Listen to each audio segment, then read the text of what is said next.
Hey, podcast pals. It's Dana from the Half-Ass Morning Show. As always, we appreciate you checking on the podcast, and it's all brought to you by our friends at Standard Heating and Air Conditioning. The July heat means it's officially swass and crotch soup season. Gross! It also means our AC units are being put to the test. I recently went through an issue myself, and I was so happy to have my friends at Standard Heating and Air Conditioning in my corner. They gave me real options, didn't make me feel like a dummy for not knowing a single thing about HVAC systems, and let me choose what worked best for my home and my budget. No pressure, just comfort my way. Enjoy the show, thanks for listening, and stay cool this summer with Standard. The 93X Half-Assed Morning Show. 93X. I'm Ozzy Osbourne, and I'm the Prince of Darkness for us tonight. Ozzy on three. 1, 2, 3, Ozzy! Well, we all know that time is going to take us rockers, but when the giants fall, it's really hard to accept, even though, everybody saw it coming with Ozzy. It took our breath away when it happened. So Ozzy and family, your music and your legend, the humor, all that you brought to the rock business will live on forever. You couldn't dream up Ozzy Osbourne. My childhood, if it wasn't for the Beatles turning me on to music, I don't know what I would have done with that music. The proudest thing I have in my heart is the fact that Black Sabbath, with 4 guys and said, let's have a go, we have a dream, and it came true beyond our wildest expectations. All right, showtime.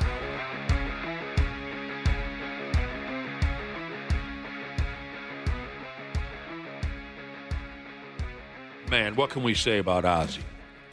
So sad to learn that he's gone. Found out yesterday, the world found out yesterday, as we welcome you to the 93X Half-Ass Morning Show. We found out yesterday that Ozzy had passed.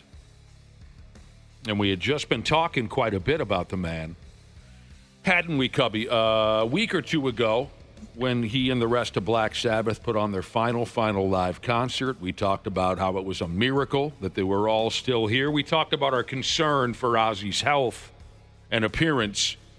And now, just a couple weeks later, Ozzy has died. To say that he meant a lot to hard rock and metal fans is a tremendous understatement. To say that he was loved is a tremendous understatement. I mean, he and Sabbath created something very different 50-some years ago, and they became legends. And it's a sad day for so many people. I'm going to go ahead, Josh, and call Ozzy Osbourne the most unlikely rock star there's ever been. Oh, he'd agree with you. With the way he grew up, how bad he did in school. He said, if it weren't for the Beatles, he said, he wouldn't be Ozzy Osbourne. That was his inspiration. Yesterday, your godson asked me, hey, he knew how much Ozzy meant to me. And he was asking me, how sad are you? And I mean, even now, I got a little choked up because Ozzy got me into heavy metal. I remember where I was the first time I ever heard the first track of any album he released. I liked Black Sabbath, but I loved solo Ozzy. And Ozzy introduced me to some of my all-time favorite guitar players. It changed the person I was. He was the single reason I got into heavy metal. And I've had an affinity for him ever since, obviously. And I was trying to explain to my son, I told him he's about the same age. He's a little older than I was when I got into heavy metal. Mm-hmm. And I said, there's going to come a time where some of the dudes you're into now are going to pass, and you're going to remember this time in your life. And there's pre-Ozzy and after Ozzy for me. And I can't think of an artist who's made a bigger impact. Yeah, I think he's the most unlikely rock star there's ever been for a lot of the reasons that you just put forth, but he was so shy. He was so unsure of himself. He was so awkward looking, awkward in general. He didn't have what most folks would call a polished singing voice. He didn't have much stage presence. He wasn't like the world's greatest looking guy, which has catapulted some people to stardom. But it worked. Especially in the early days of Sabbath. You'd look at Ozzy Osbourne and say, this is the guy, but it worked. And I think it's because Sabbath had this dark, evil vibe to them that Ozzy's overall weirdness worked. And it made him even that much more unique. And just all the things he did to his body over the years for him to last so long is incredible, that he was able to make it to 76 years old. The fact that he becomes the world, you mentioned an unlikely rock star. What about an unlikely TV star with the Osbournes? And he says, I was in Black Sabbath. I had all the, he's had platinum record after platinum record, yet it wasn't until the Osbournes where he really realized he had become a star. I was watching so many clips from that show yesterday. It was so adorable and cute. That show, it was funny because before that, I was scared of Ozzy Osbourne, and that was part of the appeal for me, not just the music, but just his whole persona. I was terrified of him. And then you watch this, and you're thinking, how does this guy get on stage and then entertain millions of people throughout the year? How does he do that? Yeah, when you're watching him fumble with a remote or trying to figure out a burrito. Yelling at his little dogs for peeing on a carpet. It's so cute. And that's what a lot of us never saw coming. When I was a kid listening to his records and being truly scared of the man. What I never saw coming is what a character he was. When he was feeling right, Ozzy was a very, very sharp guy with a great sense of humor. He was self-deprecating. He was very real about who he was. He owned up to the mistakes he made. He was very humble. And again, he could be so funny, whether he was trying to be or not. He could be so funny. And his family kind of said the same thing.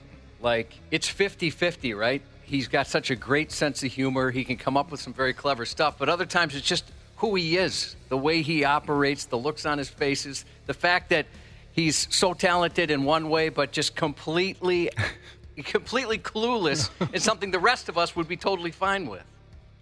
And, of course, what we were just hinting at a little bit, we shouldn't fail to mention that he may have been the most reckless, fearless rock and roller that's ever been. Plenty of rock stars have lived a wild life. Ozzy may have been the all-timer. His body had no limits. Recently, I was stumbling around the internet, and I saw an Ozzy video where he was sitting at home, and somebody, maybe it was his son Jack, sat down with him and threw on a DVD or whatever folks do these days. And it was old Ozzy. So Jack, I believe it was his son Jack, shows Ozzy these old music videos of Ozzy. Some of it was concert footage and some of it was, your typical music video. And Ozzy had absolutely zero memory of anything that Jack was showing him. And one of them, I remember one specifically, Josh. It was the music video for a song called it's off the No Rest for the Wicked album. It's called Breaking All the Rules. Okay. Jack hits play on the music video for the Ozzy single Breaking All the Rules from 1988. And Ozzy is disgusted by what he's he's looking at the wardrobe choices of all the band members, and he's listening to the song, and it's like he's watching it for the first time, and it's his music video. And he, at one point or another, Ozzy's just bewildered as he can't believe this is him. He hates the song. He hates the way they look. And at one point or another, he just says this is rubbish. And he turns it off. I mean, he had no memory of this stuff. Zero memory. And all those wardrobe decisions and other choices were things he probably signed off on one day back in the day, when they made that video. Well, he was so out of his mind, I'm sure he had no idea what was going on. Yesterday, I realized that if you Google what kind of drugs did Ozzy do, every single drug that I think I've ever heard of comes up. Yeah. And this is a guy who people truly believed was evil.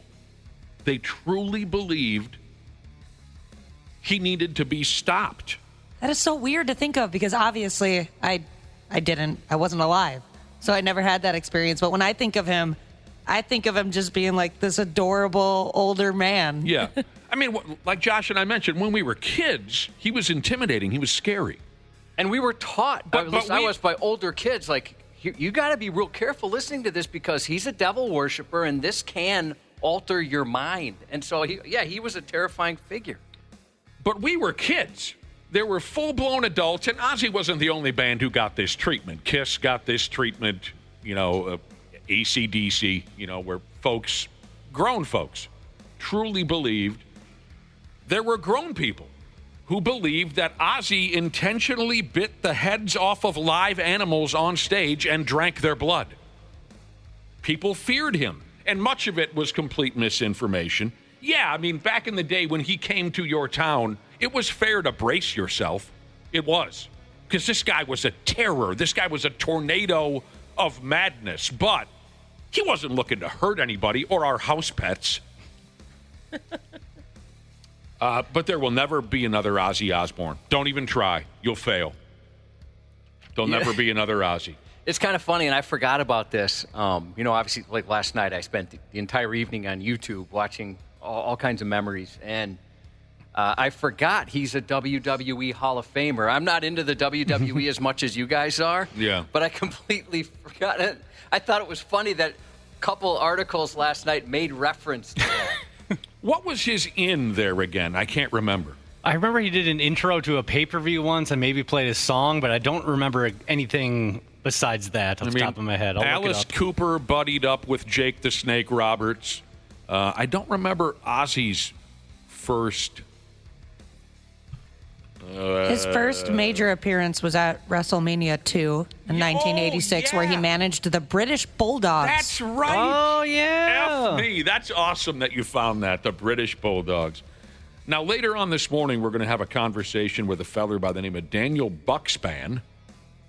He's a music writer. He's an author. He wrote a book that cut loose just last year called Ozzy 75, which I believe...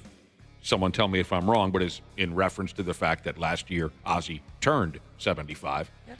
This guy has upped and written the Encyclopedia of Heavy Metal, so he knows his stuff. We'll talk to Daniel about Ozzy's legacy later on this morning. I'm hoping maybe we learned something that even we didn't know. A lot of the memes yesterday were he and his former guitar player and best friend Randy Rhoads, kind of embracing each other in heaven. That got me a little bit. Oh, wow. I was trying to find something last night. I think I've told you guys before. In 7th grade, we had to write a paper for English, and I wrote mine on Ozzy and Randy Rhoads. Yeah. And I know I had it somewhere, and unfortunately, I don't know if I was going to pre-read it just to see if I'd be embarrassed. Well, if it was... I remember gushing over the two. You've brought this up before. I would love for you to find that. So we could hear it someday. You wrote an essay strictly 100% on Ozzy Osbourne and Randy Rhoads. Yeah, and I'll tell you what, it was silence in the classroom, not from people being interested, but I was one of the only people that enjoyed that kind of music. So it wasn't necessarily winning over a crowd, but, I mean, that was a labor of love. As much as I hated doing homework, that was probably one of my all-time favorite assignments. The beautiful thing is, despite the fact that Ozzy is gone, we'll have his music forever and ever and ever. And generations will fall in love with him the same way we did. Well, not exactly the same way, But, and God, I loved his singing voice. Like I said a few minutes ago, he did not have what anyone would call a polished singing voice. But I loved it. There was a sadness in his delivery. There was so much character in his voice. There was so much emotion in his voice, and I was drawn to that. I especially love the really dark Ozzy songs, the creepy Ozzy songs, because his voice added, like on Diary of a Madman, where we might and we only usually play a couple songs during our morning show. There are going to be Ozzy songs this morning. And maybe we could even squeeze in a third. I don't know. But later on, we're thinking about playing Diary of a Madman. Personally, I think that was his finest moment, was the track and the record, Diary of a Madman. But on that record, if you know the song, towards the end, where he does the, oh, no, he truly sounds like he's tortured by what he's singing about. There was so much emotion in his voice. I thought that was so unique. Mr. Crowley is another. He sounds so sad. The Close My Eyes Forever duet that he did with Lita Ford. There was, I just think the man needed more credit for the character and the emotion in his singing voice. Yeah, that definitely Close My Eyes Forever. That I can picture exactly what you're talking about. What a huge single that was, by the way. Oh, man. But go ahead, I'm sorry. Well, I was just going to say, there's a couple parts, I don't really, I'm not a lyric guy, but there's a couple parts I can definitely hear. There's like, okay, we got to get to that. Let me see if I can find a good version. You're talking about Close My Eyes Forever? I mean, the old Sabbath song, N.I.B., where he does the, God, please, no. I mean, you get it. I don't need to beat a dead horse here, and pardon the pun, but I loved the rawness and the character and the emotion in his singing voice. And you, when you'd see him live, it would be twice what you heard on the record. I think it was right before the solo. Yeah, I mean, I do think he truly was feeling what he was singing. Or at least it sounded that way. Like I said, we only generally play a couple songs per morning on this radio show. We're obviously going to make them both Ozzy songs. So when we take our first commercial break here in a few minutes, when we come back from commercial, we're going to play an Ozzy song called See You on the Other Side, which is a beautiful song that Ozzy wrote for his Osmosis record back in 1995. And if I'm not mistaken, another late, great rocker, Lemmy from Motorhead, I think had a part in writing that song with Ozzy. But at any rate, See You on the Other Side, for those of you who know Ozzy's records, it's a song about losing someone, obviously. By the title, you might have figured that out. It's a song about grieving. Everybody's been there. Today is our day to grieve the loss of a legend, Ozzy Osbourne. My damn.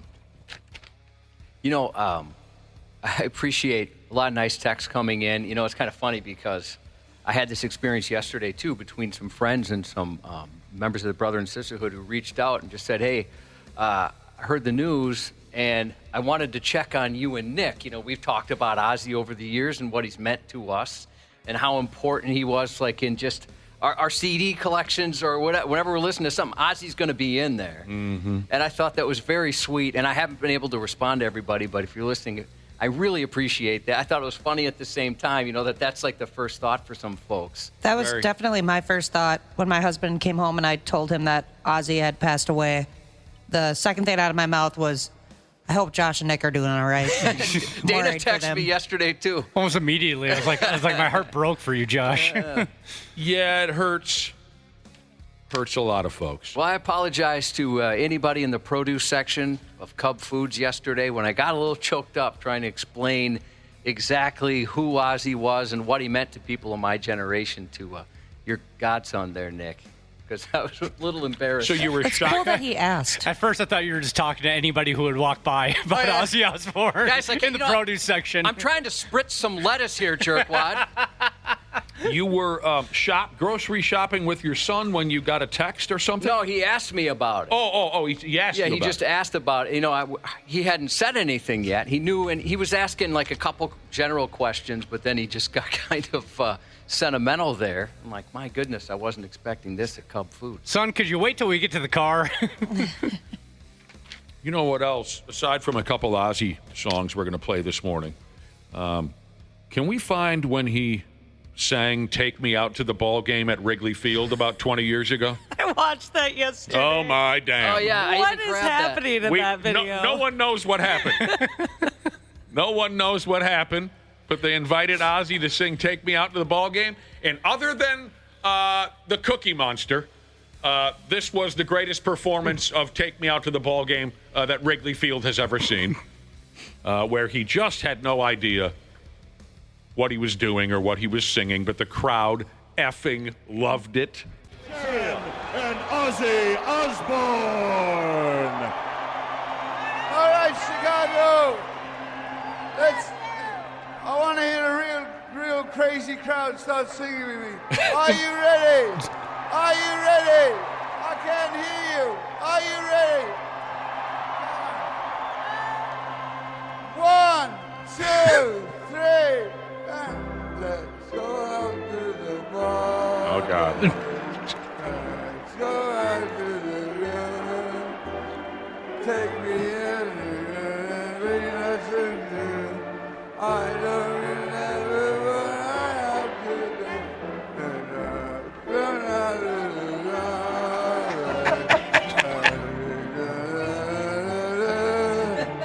1, 2, 3 strikes, you're out at the old ball game.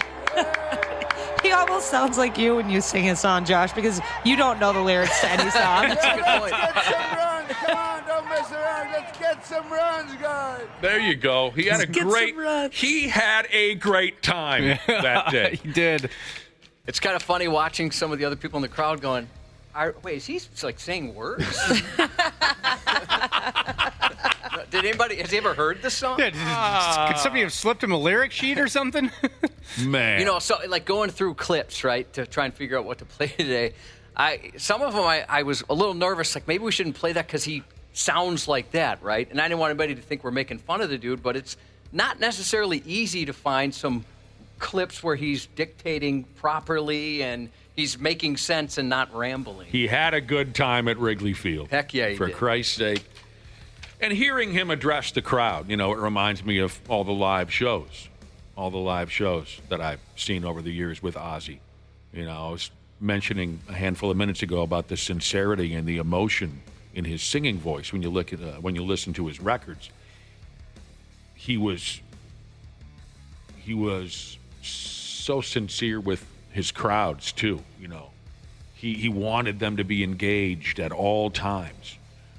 When Ozzy said "I love you" to a crowd, I truly believe he meant it. He did. You could see it in his eyes. You could hear it in his voice. He loved his fans. He loved them, and he would say it often. He always wanted to see your hands. Let me see your hands. I always. Can you see mine, Ozzy? He should have been a cop. Yes, he always wanted to see our hands. Let me see your hands. He always wanted to see us go crazy. And there were even times, Josh knows this, that he would ask us to go even extra crazy. He just loved it, the give and take between the audience. He loved that. Last night, I traded some text messages with some old high school buddies. You know, we all grew up worshiping metal and hard rock, and Ozzy, of course, was such a huge part of that. And we traded. Well, I didn't say anything for a while because I didn't know what to say. Two of my buddies were going back and forth, and it was emotional. And I could only think of one thing to say. And I just texted to the both of them. I simply texted, "Let the madness begin." Because that's what I mean, when he would say that to start a concert, you could feel it in the building. You could feel it. Let the madness begin. It was just a beautiful thing. And then Jakey Lee or Zach Wilde would go into Bark at the Moon or I don't know. And it was just, I mean, there was a power there that was, not a lot of bands could match that. Not a lot of bands could match that. Artists could match that. So like I said, today's our day to grieve the Prince of Darkness. And we're going to take a break. We'll do whatever we got to do to pay the bills. We'll play some commercials and such. And then we'll get to our first Ozzy song of the morning. It's going to be "See You on the Other Side" from the Osmosis record. To all of Ozzy's fans, condolences from the Half-Assed Morning Show. We'll be back in a few minutes here, and we'll get to that wonderful track from Ozzy Osbourne. We'll be right back. 93X. Half-assed morning show. Hey, podcast pals. It's Dana from the Half-Assed Morning Show. As always, we appreciate you checking on the podcast, and it's all brought to you by our friends at Standard Heating and Air Conditioning. The July heat means it's officially swass and crotch soup season. Gross! It also means our AC units are being put to the test. I recently went through an issue myself, and I was so happy to have my friends at Standard Heating and Air Conditioning in my corner. They gave me real options, didn't make me feel like a dummy for not knowing a single thing about HVAC systems, and let me choose what worked best for my home and my budget. No pressure, just comfort my way. Enjoy the show, thanks for listening, and stay cool this summer with Standard. This episode is brought to you by Progressive Insurance. You chose to hit play on this podcast today. Smart choice. Progressive loves to help people make smart choices. That's why they offer a tool called Auto Quote Explorer that allows you to compare your Progressive car insurance quote with rates from other companies. So you save time on the research and can enjoy savings when you choose the best rate for you. Give it a try after this episode at Progressive.com. Progressive Casualty Insurance Company and Affiliates. Not available in all states or situations. Prices vary based on how you buy. When you think about businesses that are selling through the roof, like aloe or Skins, sure, you think about a great product, a cool brand, and brilliant marketing. But an often overlooked secret is actually the businesses behind the business, making selling, and for shoppers, buying, simple. For millions of businesses, that business is Shopify. Nobody does selling better than Shopify. With Shop Pay, that boosts conversions up to 50%, meaning way less carts are going abandoned and way more sales happening. So if you're into growing your business, your commerce platform better be ready to sell whatever your customers are scrolling or strolling on the web, in your store, in their feed, and everywhere in between. Businesses that sell more, sell on Shopify. Upgrade your business and get the same checkout Skins uses. Sign up for your $1 per month trial period at shopify.com/Westwood1, all lowercase. Go to shopify.com/Westwood1 to upgrade your selling today. Shopify.com/Westwood1. Stupid news on the Half-Assed Morning Show.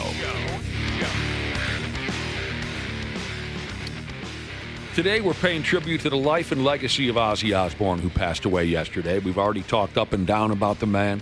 Later on this morning, Josh, I may have... Oh, no, here it is. Later on this morning, we're going to have a conversation with a feller by the name of Daniel Buckspan. He's a music writer. He's an author. He wrote a book last year about Ozzy.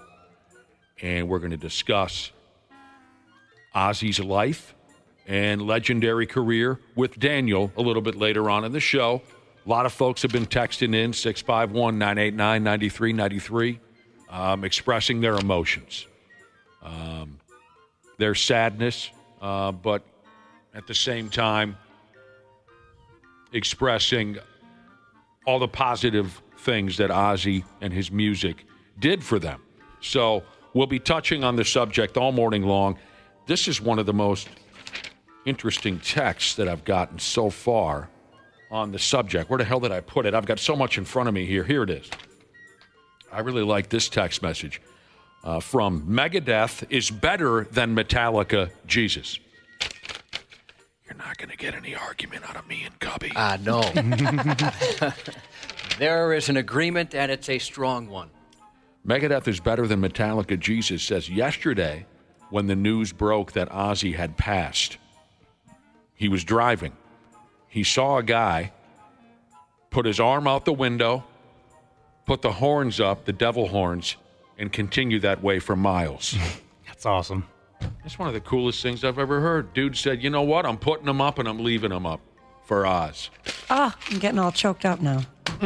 I have no idea where I put my stupid news. You guys have been here with me before. Here it is. Okay. I got lots in front of me. It's a different kind of a day today. I can tell. Yeah. You were very mellow in that moment. Ashley and I have been on in here when you've misplaced your stupid news when we're not on the air. And it's like the Tasmanian devil entered the studio with more cuss words. Gets a little scary. There's yelling, there's swearing, there's frustration, there's bewilderment. Like, how could I possibly lose it? There's just a little area over there. Not the biggest area I got cooking here. Yeah, there's so much paper. That's the problem. But, yeah, you do. I would say once or twice a week, there's a bit of a freak out. Yeah, I kept it fairly cool right there. I appreciate you crediting me for that, Josh. Before we get into the stupid news, though, since this is our best version of an Ozzy tribute show that we could come up with, a listener texted in and requested to hear my Black Sabbath interview debacle story again, which I do enjoy telling, and I consider myself very lucky. I had all 4 original members of Black Sabbath, obviously including Ozzy Osbourne, look at me in a way that I feel special. They all looked at me as if they were thinking, you got to be the dumbest sumbitch we've ever laid eyes on. And so I think I should consider myself, Josh, it's kind of a bittersweet thing. I didn't want Black Sabbath to look at me in that way, but I had their attention. You know what I mean? So I'm special in that way, I guess. I wish I would have seen it. I never got a chance to meet Ozzy. But if it's anything like the way Stone Cold Steve Austin and The Rock looked at you at the 1999 SummerSlam press conference, that must have been very intimidating. Dude, I never thought about it until you've just said it. They were similar looks. I upset the Rattlesnake and the Brahma Bull at the SummerSlam press conference in 1999, and they gave me a certain look, didn't they? Oh, yeah, they did. And then actually Stone Cold Steve Austin said, he borrowed a line from The Rock. He said, like my buddy The Rock would say, why don't you sit your candy ass down and shut up? That was the... So, yeah, the Sabbath and The Rock and Stone Cold all looked at me kind of in the same way. What happened was I was on my way to the Mall of America to interview Black Sabbath. This was maybe only a couple years after the Stone Cold and Rock situation. This was, early 2000s. Sabbath got back together for a tour, the original 4. So I'm on my way to the Mall of America to interview Black Sabbath, just me and the 4 of them. So I was excited, I was nervous. Massive car accident on 494, and we come to a dead stop. Now, luckily, I had left very early. What's the word I'm looking for? Anticipating that something, might go wrong. But we sat there, and we sat there, and we sat there for 20 minutes, 40 minutes, nearly an hour. We're stuck in traffic. And I'm calling our promotions director who's on site at the mall, and I'm saying, hey, I don't know if I'm going to make it. And she said, well, for Christ's sake, we worked so hard to get this interview. You better get here on time. And I found myself pulling into the Mall of America parking lot with about 30 seconds to spare. I'm sprinting through the mall as fast as I can. And I get there, and I'm huffing and puffing. Okay, I'm here. Where do I go? And our promotions gal says, don't worry, they're running late too. You probably got a half hour before you talk to them. And I'm, thank God. Jesus balls, I get some time to cool down. But as all of you know, when it comes to interviewing rock stars or doing stage presentations at a rock concert, it's a massive game of hurry up and wait. You could be told 1 minute you've got a half hour to go until you're up, and then 30 seconds later, go, you're up, right? Yep, exactly. And that's exactly what happened. Right when I had collected myself, suddenly here comes our promotions gal, and she says, the interview's going to happen now, right through that door, go through that door. So now I'm right back into panic mode. And I grab my stupid little recording device, and I walk to the door. Behind this door is Black Sabbath. I open the door. There they are, all 4 of them, dressed all in black. Ozzy, Geezer, Bill Ward, Tony Iommi. And I accidentally catch the microphone cable around the doorknob as I'm entering the room. it pulls the recording device out of my hands, it shoots up into the air, and it crashes into a million pieces on the floor of the Mall of America. Now, as a grown man, I'm on my hands and knees as fast as I can, attempting to put this thing back together. I'm at the feet of Black Sabbath, almost as if I'm worshiping them, which was sort of fitting. I'm at their feet. All I see are big, thick leather rock star boots. And I look up, and I said something along the lines of, sorry, guys, I'm going to get this thing put back together real quick, and we can do the interview. And the look that Ozzy and the rest of them gave me was of pure disappointment, bewilderment, and they looked at me as if I was the dumbest buffoon they had ever seen. I look down again to put the machine back together. I got it back together. I look up. They're gone. I feel for you, man. It's not like a band that you just didn't care about. You know, No. That meant a lot to you, that opportunity. It was pretty rare during that time period. This is 25 years ago. It was pretty rare that we were able to interview a band that we liked. Right. It wasn't like you're, and no offense to this group, but I'd imagine if they said, hey, we'd like you to interview Blind Melon. Right. If that happened, you wouldn't be too bothered. No. I do like that you've come full circle on and kind of appreciate it as a badge of honor, because I'm sure at the time it really stung and really hurt. But I like that you can look back and laugh and think, hey, that was a funny moment. That's what you have to do in life, right? When crappy things happen, I always think, well, this is going to be a story someday. Yep. Right now I'm a little sensitive about it, but someday this will be fun to talk about. I looked up, and they were gone. And I was disappointed.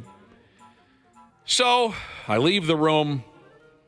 Our promotions gal says, what happened?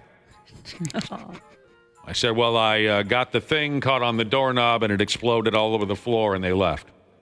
And she said, Jesus Christ. And she went and had a conversation with someone, and she said, okay, the interview's back on. And I said, really? And she said, yeah, in about 20 minutes, go upstairs, and you can do a one-on-one interview with Bill Ward, the drummer. And I said, just Bill? Yeah, be you and Bill. And I said, oh boy. And then, but I thought, okay, he's still Bill Ward. Black Sabbath. Legendary. I go upstairs, and I got my interview with Bill Ward while he ate an entire block of cheese. And I couldn't make out a word he was saying the entire time, and the interview never ran because it was total garbage. So, Bill, how's everything going? Couldn't make out a word. How was he eating cheese? I don't know. He was hungry. I mean, but he could have waited till the interview. He ate throughout the entire interview, just piece, chunk after chunk of cheese, and it was rolling out of his mouth, and it was, and chunks of cheese were on the microphone, and it went nowhere. It went nowhere. Did you ever play the interview? Did you guys ever play? No, we never played. This is a bit of an aside, but just an embarrassing moment during an interview. Do you remember this? This was a long time ago. We were interviewing Godsmack. Back when we could tape interviews. They were, didn't want to wake up early. No, I don't recall, but go. I mean, and, they were very big at the time. Sure. It was a big deal that we got a chance to talk to him. And we talked to Sully, the lead singer. And he was very cool. And I realized halfway through I wasn't recording. And I didn't know what to say. I was sitting there with you? Yeah. Oh, no, I don't remember that. Oh, man. And so I'm like, oh, no, I can't believe it. I joke about that all the off-air. That's like this joke that I think I drive you guys crazy. I always make a joke. You find a way to make it work every time, though. You really try do. and change it up. You mix it up. You do. Yeah. So halfway through the interview, you looked down and nothing was being recorded. Nothing was recorded. What did you do? I just didn't say anything. Because you know how it is, like... I hit record at that time. Okay. Thinking, okay, you know what? Maybe we'll be able to piece this together. Right. But just like you said, it's hurry up and wait. All their people are in a bad mood. Oh, the everyone here sucks. Get stressed. Yeah. And I thought, I'd never done anything like that. We joke about it constantly. And I don't even know if I didn't hit it or if I hit it wrong or what it was. But my heart sank. And I thought, I'm dead. I'm going to get in so much trouble for this. What a horrible feeling that was. But we were able to piece it together. I think it was a 1.5-minute interview. Whatever. Back then we played so many songs during the morning show, it didn't really matter. I I should take some of the blame. I could have double-checked for you that we were recording. You shouldn't take all the blame for that. It was... I'm sweating thinking about it. 3 of us. I'm sure there were 3 of us back there interviewing these guys. Anyway, with the passing of Ozzy, we'd love to hear any of your stories, too. Vertically Challenged Sheezes sent in a picture that she took with Ozzy 15 years ago when he made a public appearance in Coon Rapids. And I texted her. I said, Ozzy went to Coon Rapids? He really was insane. We'd love to hear any of your Ozzy stories on this sad day with the man passing yesterday. I know it hasn't been that long, but maybe later I can tell you the Halloween costume contest story again. It's my favorite. Where I had a run-in with Ozzy Osbourne, and it was just a wonderful thing. That would be great, because remember, the person that the story's about texted us about it recently. So. Remind me, if you think it's okay, Josh, later. Let's. For folks that haven't, even people that have, it's such a good story. I'd like to revisit the Halloween costume contest Ozzy Osbourne story on you. But thank you again, sincerely, for the nice texts and emails. You know, people who Ozzy meant to them what he did to us, and you're checking in, and it's been kind of nice to commiserate with folks on this. I had a buddy, it's bittersweet. A mutual friend of ours, actually, Nick, his brother had muscular dystrophy, and he passed away. But one of the things they bonded over was Ozzy Osbourne, and his brother absolutely loved Ozzy. It was his favorite artist, and so, the two of them would do that together. They would listen to Ozzy. And he had mentioned, hopefully he gets a chance to meet him in heaven here. And I think about, like we talked about earlier, he and Randy Rhoads, they're back together again.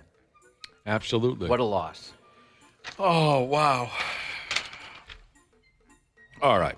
Today's stupid news goes this way. We start in New Zealand. And it sounds like a cop found himself an F-buddy, but while on the job. And that's a no-no. Just about anywhere, if you're a cop. That's against the rules, isn't it, Josh? I think so. Banging on the job? Don't you think they should get one a month, as long as it's on a lunch break? No, I think you've mentioned that before. I think because of the job they have. Because of the job, I think a cop should get one bump a month while on the job. And if it's in a city where it's my tax dollars paying for it, what a week. One a week? One a week. I think that's fair. Long story short, a couple of cops, dudes, don't you know, they pulled over a foxy lady. And it can happen. They pulled over a foxy lady. Cop number 1 was smart enough to keep it in his pants. Cop number 2 was not. So cop number 2 ended up getting it on with this foxy lady while he was on the job. I've never had that effect on another woman. What effect? That where I could just meet somebody and then she's like, let's get in the back of your squad car. Well, first and foremost, I don't have a squad car. But secondly, I've never had that. I had to work at it a little more. It's just right time, right place, Josh. It's all about the opportunity. I think your innocence and your naivety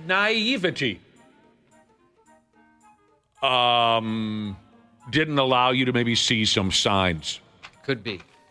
Josh, I've been in your truck before. If you made a move, I would have gone along with it. Well, now you're telling me you're a married man. I can't take advantage of that. She'd be cool with it. Sometimes, my line would be, sup, you more of a Star Trek gal or Star Wars? No, you don't bring up Star Trek and Star Wars right away. That's some of my best stuff. Jeez Louise. And if she says Star Trek, of course, Kirk, Picard, where do you go? So again, 2 cops pull over a foxy lady. Cop number 1 was smart enough to stay away. Cop number 2 was not. And he ends up folding the fox while on the job. There's talk here also, Josh, of inappropriate text messages. Inappropriate pictures were traded. Well. Says here, one night the foxy lady got drunk, drizzunk, and she called both the cops. cop number 1 and cop number 2. And she invited them over to her place. Word. Cop number 1, again, was able to use some self-control, and he said, hell no, I'm not going over there. Cop 2 couldn't resist the urge. And he was banging on duty again. Cop number 2 made her his regular squish. He went back for more on-duty hump downs. Somebody found out police departments don't like the idea of their officers pile-driving citizens while on the clock, so now cop number 2 is paying the fiddler, an investigation and all that mess. I've never heard this before. Got a text from a person who said women who fall for a man in uniform are called badge bunnies. Oh, yep. Sure, there's buckle bunnies and badge bunnies. Sure. Oh, my goodness. Skinny Carpenter, Jesus said, it's me. I'm cop number 2. Sure. Oh, that's you? Yeah, that's him. Big news cut loose here on the program a few days ago. Josh just got himself a storage shed to store other people's things in, which is a shame. For the most part, The yes. second half of the story is a shame. The good news is he got a shed. The bad news is he can't fit any of his own stuff in there because other people are using him for his newfound storage. Now, you know how they set up those fancy schmancy storage sheds over at Lowe's or Home Depot in the parking lot to try and get you to buy one? It worked on me. That's how it works? That's how it works. I love those. They're nice looking. Why do I get so much joy on like going in those and being like, oh wow, look at this? Oh yeah, I could store things in here. Do you go inside? Yeah. See, I never went inside. I just look at them from afar, and they certainly look nice. Yeah, same with like the pop-ups and flipovers in the ice fishing area. Really? I don't know. You've never gone in one of those, Nick? Like No. some of the fancier ones? No, I never went inside. You're missing out. I like them because they have a open concept, which is all the rage. I guess I'm missing out. Next time I'll walk into these fancy sheds out on the lot. But let me ask you, can I get a few bucks off if someone goes in there and jacks it? Yeah, I would think so. Might need some evidence. In Louisiana, a dude went ahead and jacked it in one of the display storage sheds over there at Lowe's. I tried to buy a display one, and they weren't selling it. Thinking, not the masturbation part, but thinking, ooh, maybe I'll get a couple of bucks off this. If you buy the display? Yeah. Dude went in and jacked it. He went to court over this. He pled guilty. He more or less said, yeah, you got me. I was the guy. Now, if you're ready to feel even more unsettled, dude's name is George, and he's 66 years old. It's impressive. How old's your dad, Ashley? 73. He's in that neighborhood. He's in that wheelhouse. Yeah, that makes me uncomfortable. That's terrible. He would never do such a thing, especially at some place like Lowe's. Of course he would not. He has dignity. A 66... When I was a young man, I always thought there was an age where you just didn't masturbate anymore. You know? Well, there is. What is it? Well, I don't know, but there is. Well, it's over 66, we've learned. Yeah, it's over 66. Well, this guy's totally out of his mind. 66-year-old man. Went to effing Lowe's. He wasn't looking to buy a damn thing. A store manager spotted this Jurassic jackass, George. A store manager spotted him butt naked in one of the display sheds. Oh, he stripped all the way down, huh? That's what it says here. When the manager hesitantly walked into the shed, George was laid out on his back, just hammering. Why is it that when people masturbate publicly, it's always a weird masturbation? Because they want to get it over quickly. I mean, I've mentioned before many times, I've caught 2 people in this building masturbating, and it was weird. Not just the situation, obviously, that's very strange, but just the way they did it, it's inappropriate. I would say 8 times out of 10, it's because they want to get it over with quickly because they know what they're doing is wrong. They know what they're doing could put them in jail, so it's just, I'm going to tear this one loose faster than any... Oh, I forgot I've caught 3 people masturbating. The other one was at a college dorm. Sure. Yeah. Have you guys ever gotten completely naked for that act? I don't remember the last time I got completely naked outside of in the shower. No, I don't think so. Outside of in the shower? I don't know. Probably. But it certainly wasn't at Lowe's. That I can tell you. That I can remember. If I would have gotten naked and masturbated at Lowe's, I would remember that. What outfit are you picturing a gentleman in when that act is being committed, that awful act? I imagine they just kind of pull their shorts down a little bit. Shirts, like clothes are basically on, but... Pull your shorts down a little bit. Yeah, I can't imagine. Maybe I'm wrong. I don't know. Do you have to like completely take your bottoms off? Or I guess you probably don't have to. There's all different vibes you can go with, Ashley. Sometimes I just put on a stocking cap. You know? I would imagine there's more shame behind it. I like to wear a tie, just to kind of class it up a little bit. That sounds about right for you. Just a tie, though. Just a tie. So, again, manager walks into the shed, and he sees a 66-year-old man. The Lowe's manager walks into the shed, sees a 66-year-old man laid out on his back. He's hammering on that acorn of his. God and baby Jesus help us. The Lowe's manager saw with his own eyes a, quote, open tub of Vaseline petroleum jelly to George's immediate left. He's a lefty. Dude, he's going to need some therapy, this manager. Yeah, or a raise, or a couple days off. Give him a gift card or something. And George was watching himself a porno movie on his cellular telephone. So this was a by God, meditated tug-off. The manager, sickened by the horrible sight of it all, called the local police. After being handcuffed, George, the masturbator, admitted. He said, yes, I was, quote, jacking off. That's just terrible and awful.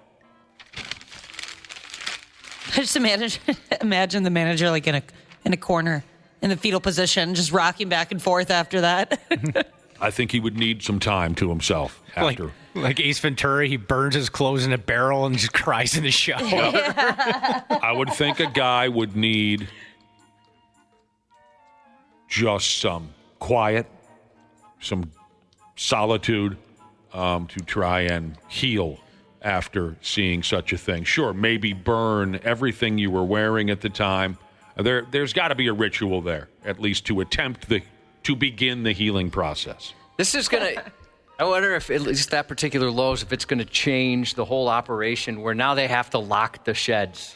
And if you want to see inside a shed, you got to go inside and ask someone for a key.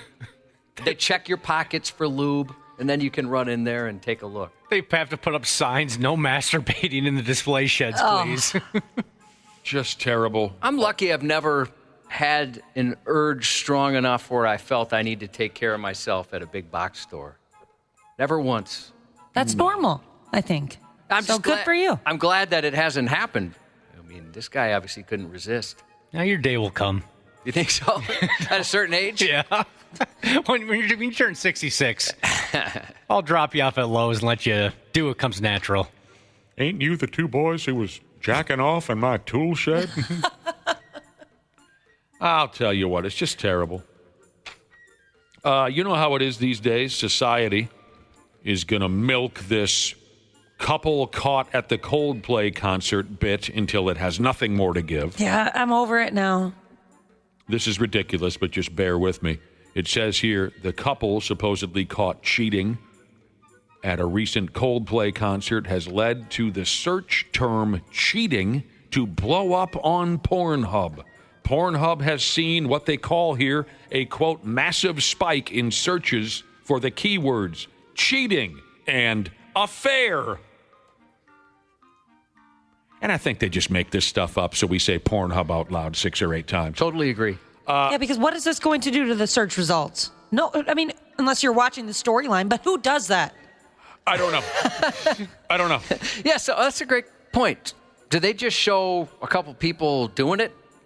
Or do they have a setup like, oh, we really shouldn't because I'm married? Oh, really? I'm married? It depends on the film. Actually, I just thought of a good example. Usually if, say there's 2 girls together and then the husband Now we're comes talking. home and then he's like, what is happening in here? And now all three of them are doing it together. Oh, okay. Get caught cheating, and then we invited the husband in. Sure. Sometimes, Josh, they play out the cheating scenario with some, what's the word in the business? With some verbiage, with some... Dialogue? Dialogue, thank you. Sometimes they play out the cheating gimmick through some dialogue. Is it proud, sometimes they don't. Like, this is so naughty, we shouldn't be doing this. Which way do they go? Both. Yeah, a little bit of both. They're always going both ways on the porno movies. Sometimes they are very ashamed of themselves. Sometimes they're very proud of it. It covers everything, Josh. So anyway, the 3 titles that people are especially interested in, according to this story from Pornhub. The 3 titles people are especially interested in. Number 1, Dirty Office Threesome. Number 2, Office Babe Hotel Hookup. Oh, I left out something. Sorry. Number 1 is Dirty Office Threesome. Number 2 is Office Babe Hotel Hookup during professional business trip. Okay? I recently saw a coworker fall in love with another coworker not too long ago. You recently saw a coworker? I saw, love as they passed each other in the hallway, and I could tell one of them was glowing, and then afterwards expressed to me that they were glowing. Do you think that the two of them are candidates for a hot office hookup? When you saw the looks on their faces? There was no words exchanged, so I don't know, but there was a spark. Interesting. And you think you saw both of them fall in love with each other, or you just saw one of them fall? I saw one face, and then I was told afterwards the feelings of the other person. Josh, do you not know how to gossip? How come I'm just finding out about this now? Keep me posted on this. I want to know the juicy details. I want to know as well. All I know is they recently went to a Coldplay concert, and there was something about a Jumbotron. I'll fill you in on the details as soon as I get it. Perfect. The third title that people are especially interested in on Pornhub, and they're crediting the Coldplay couple. They're saying the Coldplay couple has all of the world thinking about cheating. So then they turn on Pornhub, and this is what they search for. The third title is very descriptive. I F my boss in the office and record him so he will raise my salary or his wife will find out. Who comes up with these titles? That's so much to type. Just type cheating. The story closes out by saying this happens occasionally when something goes viral. Last year, the term, you say it, Josh, because I refuse to. Viral? No. Oh, you know. I got it. You say the viral term from last year. Oh, Haktua? Right. Last year, the term, do it again. Haktua. Was searched up and down after that happened. How is she doing? Is she still dating Sam Darnold? I believe so, yes. I thought they had a pretty bad falling out. Oh, no. Caught cheating. Do we have time for one more? This bit always puts a smile on my face. When the derelict crack rock and heroin dealer accidentally texts the cops about buying some drugs, and they embarrassingly F themselves into the ground and go to jail. Do you guys like that routine? Yeah, absolutely. I'm fascinated how that happens. It happened again somewheres in totally useless England. The ass-bag dope dealer goes by the name of Jack Johansson.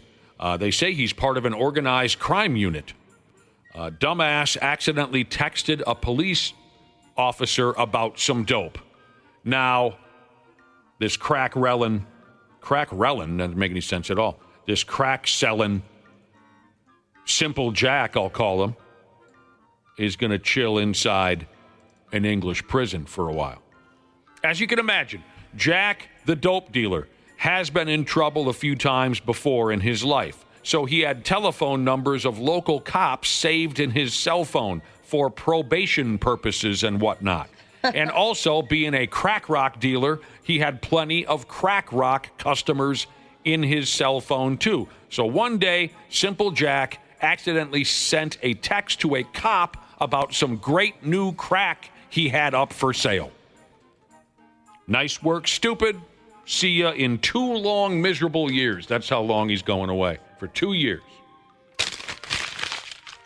I had an incident like that happen repeatedly. Actually, it was really embarrassing.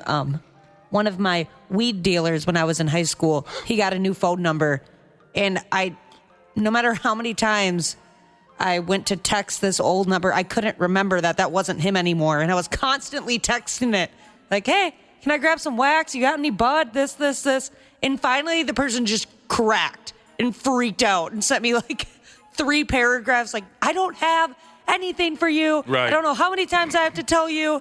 I felt so awful. Oh, no. Some sweet old lady. That's who I imagined it was. I mean, who knows? It could have been anybody, but I pictured a sweet old lady. Sweet old lady with a crack pipe in her yap, maybe. Yeah, she didn't have any weed. She deals in harder business. Yeah, that's sissy stuff. Sports on the 93X Half-Assed Morning Show. I was talking to my son on FaceTime last night, and his mom told me, she was like, one of the kids came up to him and was like, hey, you Tyreek Hill's son? He was like, nah, Justin Jefferson, my dad. I'm like, so I got him on FaceTime. I'm like, so Justin Jefferson is your dad? He was like, nah, Dad. I was like, well, tell Justin Jefferson to take your ass to Disney World then. Hello, there we go, live microphones. Is that a true story? Tyreek Hill, wide receiver for the Miami Dolphins. His son is running around telling him he's not Tyreek Hill's son, he's Justin Jefferson's son. Yeah, I wonder if that's true. That's pretty funny. I love that. Well, then tell Justin Jefferson to take your ass to Disney World. I mean, it's disrespectful, but hilarious.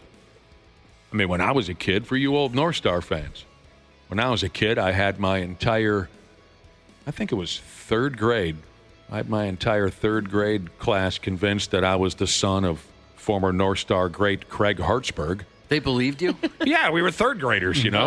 That's adorable. I don't know why I wanted to disrespect my dad like that, but I was a big fan of the North Stars and Craig Hartsburg, and I spun that tale one day, and it took off. I feel bad, that now, as a dad now, that I would ever do this to my own father, but in 1985, I tried to convince my class that I was Sylvester Stallone's son. Man. I shot too high. Wow, you guys. I didn't have one person believe me. The resemblance was there, I'm sure. I tried to convince people that I was moving to Canada. I never tried to convince people that I had different parents. They saw them.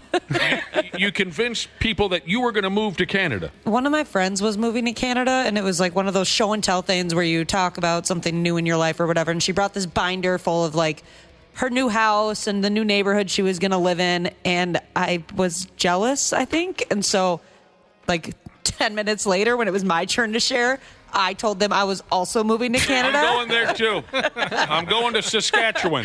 What? Nobody believed me. It was so bad. Wow, what a coincidence. Sorry to say, I'll be moving to Canada. Oh, I'm getting hot and sweaty thinking about it. That was so embarrassing. Going to Saskatchewan. You guys are going to miss me. Give me attention. If you were Canadian, Josh, if you were Canadian, would you be my friend? Of course. I'd be your friend, guy. We want to know what? What? I'm not your guy, buddy. Well, then I'm not your buddy, friend. I'm not your... Okay. The Twins had a high-scoring game in Los Angeles last night, and they won. They beat the Dodgers 10-7. Maybe they'll go ahead and win the series today. We'll check in with Randy Shaver in about a half hour. Stick around for Josh's news report. The 93X Half-Assed Morning Show. Hey, podcast pals. It's Dana from the Half-Assed Morning Show. As always, we appreciate you checking on the podcast, and it's all brought to you by our friends at Standard Heating and Air Conditioning. The July heat means it's officially swass and crotch soup season. Gross! It also means our AC units are being put to the test. I recently went through an issue myself, and I was so happy to have my friends at Standard Heating and Air Conditioning in my corner. They gave me real options, didn't make me feel like a dummy for not knowing a single thing about HVAC systems, and let me choose what worked best for my home and my budget. No pressure, just comfort my way. Enjoy the show, thanks for listening, and stay cool this summer with Standard. This episode is brought to you by Progressive Insurance. Do you ever think about switching insurance companies to see if you could save some cash? Progressive makes it easy. Just drop in some details about yourself and see if you're eligible to save money when you bundle your home and auto policies. The process only takes minutes, and it could mean hundreds more in your pocket. Visit Progressive.com after this episode to see if you could save. Progressive Casualty Insurance Company and Affiliates. Potential savings will vary. Not available in all states. The No Contest Wrestling Podcast. I am the heel that you love to hate, O'Shea Jackson Jr. TJ Jefferson, what up? Friends of the show are really wanting to engage with this podcast. Welcome, AJ Francis. They were like, we just want you to cause a ruckus. So I went out there, did my own version of a pipe bomb, and it went everywhere. Wrestling royalty right here. Mick Foley. Anything that you're glad that it's gone? Well, glad the chair shots to the head are gone. The No Contest Wrestling Podcast, part of the Rich Eisen Podcast Network. Can you tell them where to find us? Yeah, follow and listen on your favorite platform. If that isn't an indication of how poorly someone's penis works, I don't know what is. Half-assed morning show. Put your heart in your hand and you say good night. And then what do you say? Good night. We love you all. That's the way to go.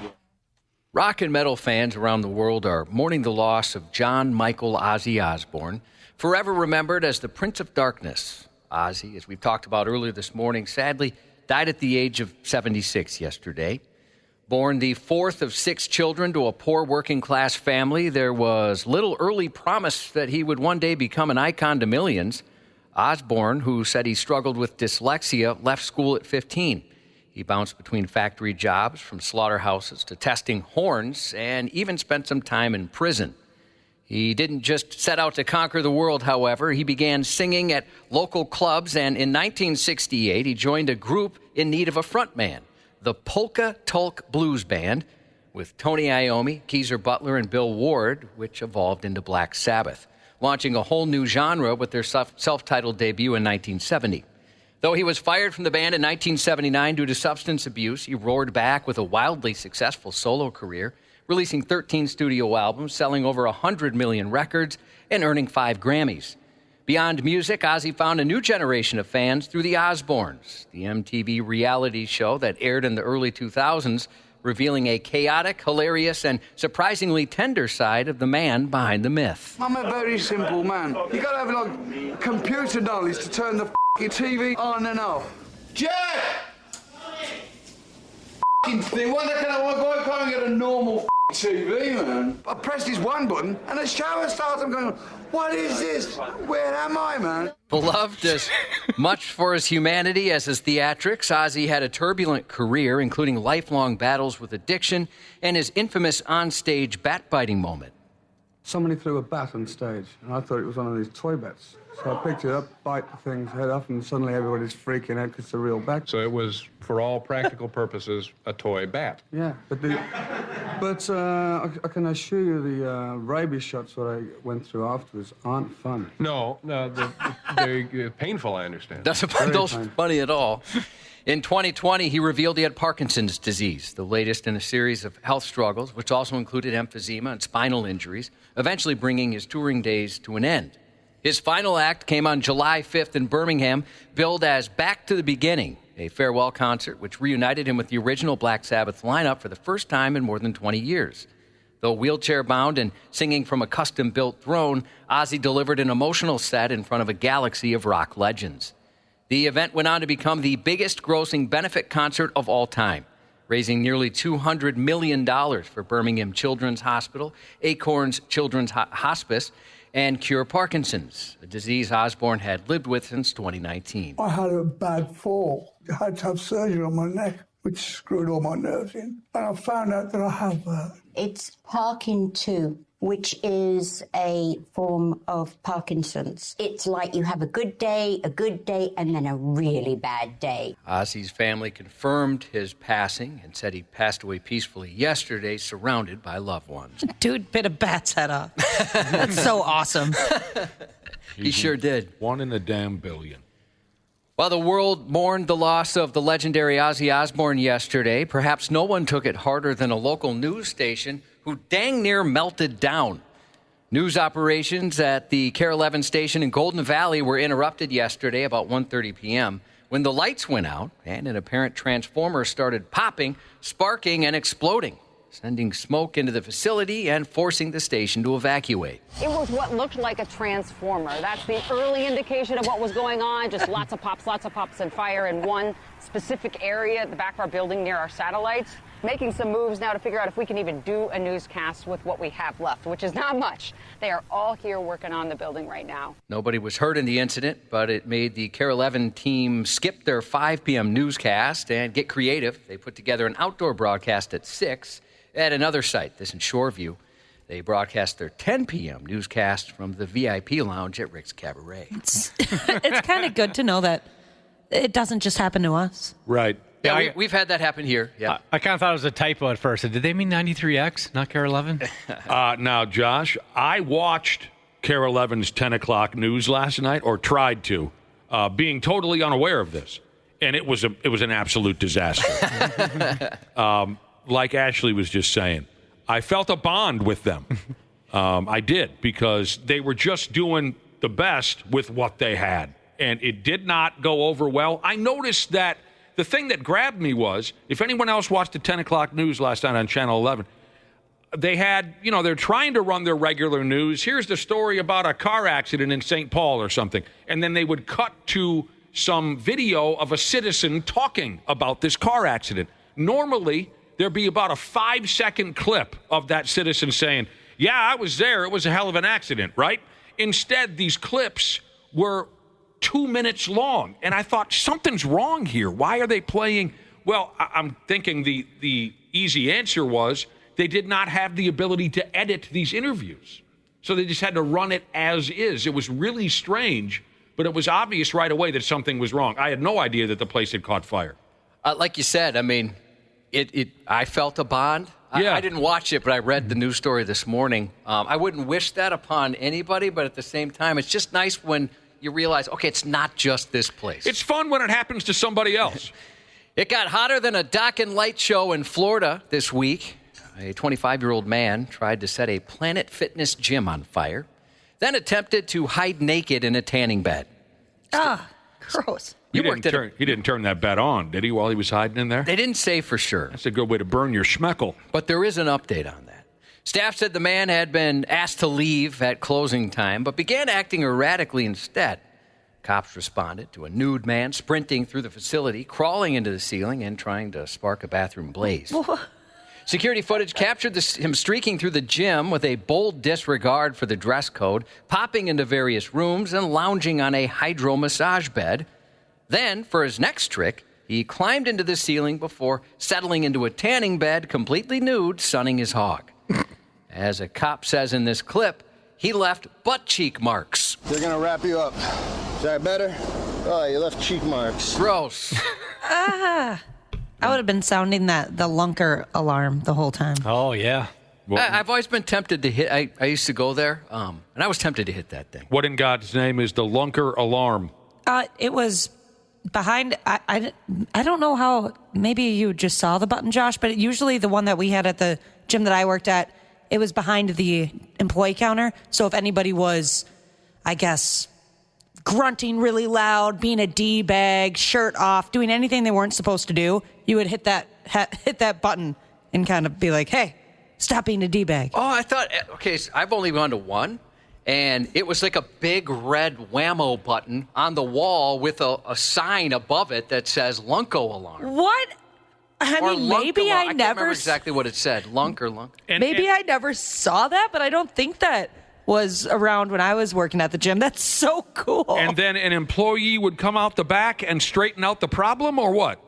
It would just be really obnoxious and loud. And the one time I hit it, I never went and addressed the people that I was hitting it for. It was two people that were they were there really late at night. And the girl was sitting on his lap while he was bench pressing. It was so awkward. And they were the only ones in there, so they knew I was talking to them. Never heard of this gimmick. Yeah, I forgot about that. I don't know if it exists anymore, but I unfortunately never saw anybody hit that thing. Well, I guess there was never a reason. But you're right, some guy or girl, I guess, would, if they're grunting too loud or kind of making a spectacle, the idea was you hit that thing. Okay. And then they know to straighten out their behavior. I think it was more like an embarrassment thing. Yeah, shame, public shaming. Yep, jinx. What started as a beef over taking out the trash turned into a full-blown fast food fist fight with a side of Colt slaw. 44-year-old McDonald's manager Kathy Bledsoe told a teenage employee to clock out and go home after the girl refused to take out the trash.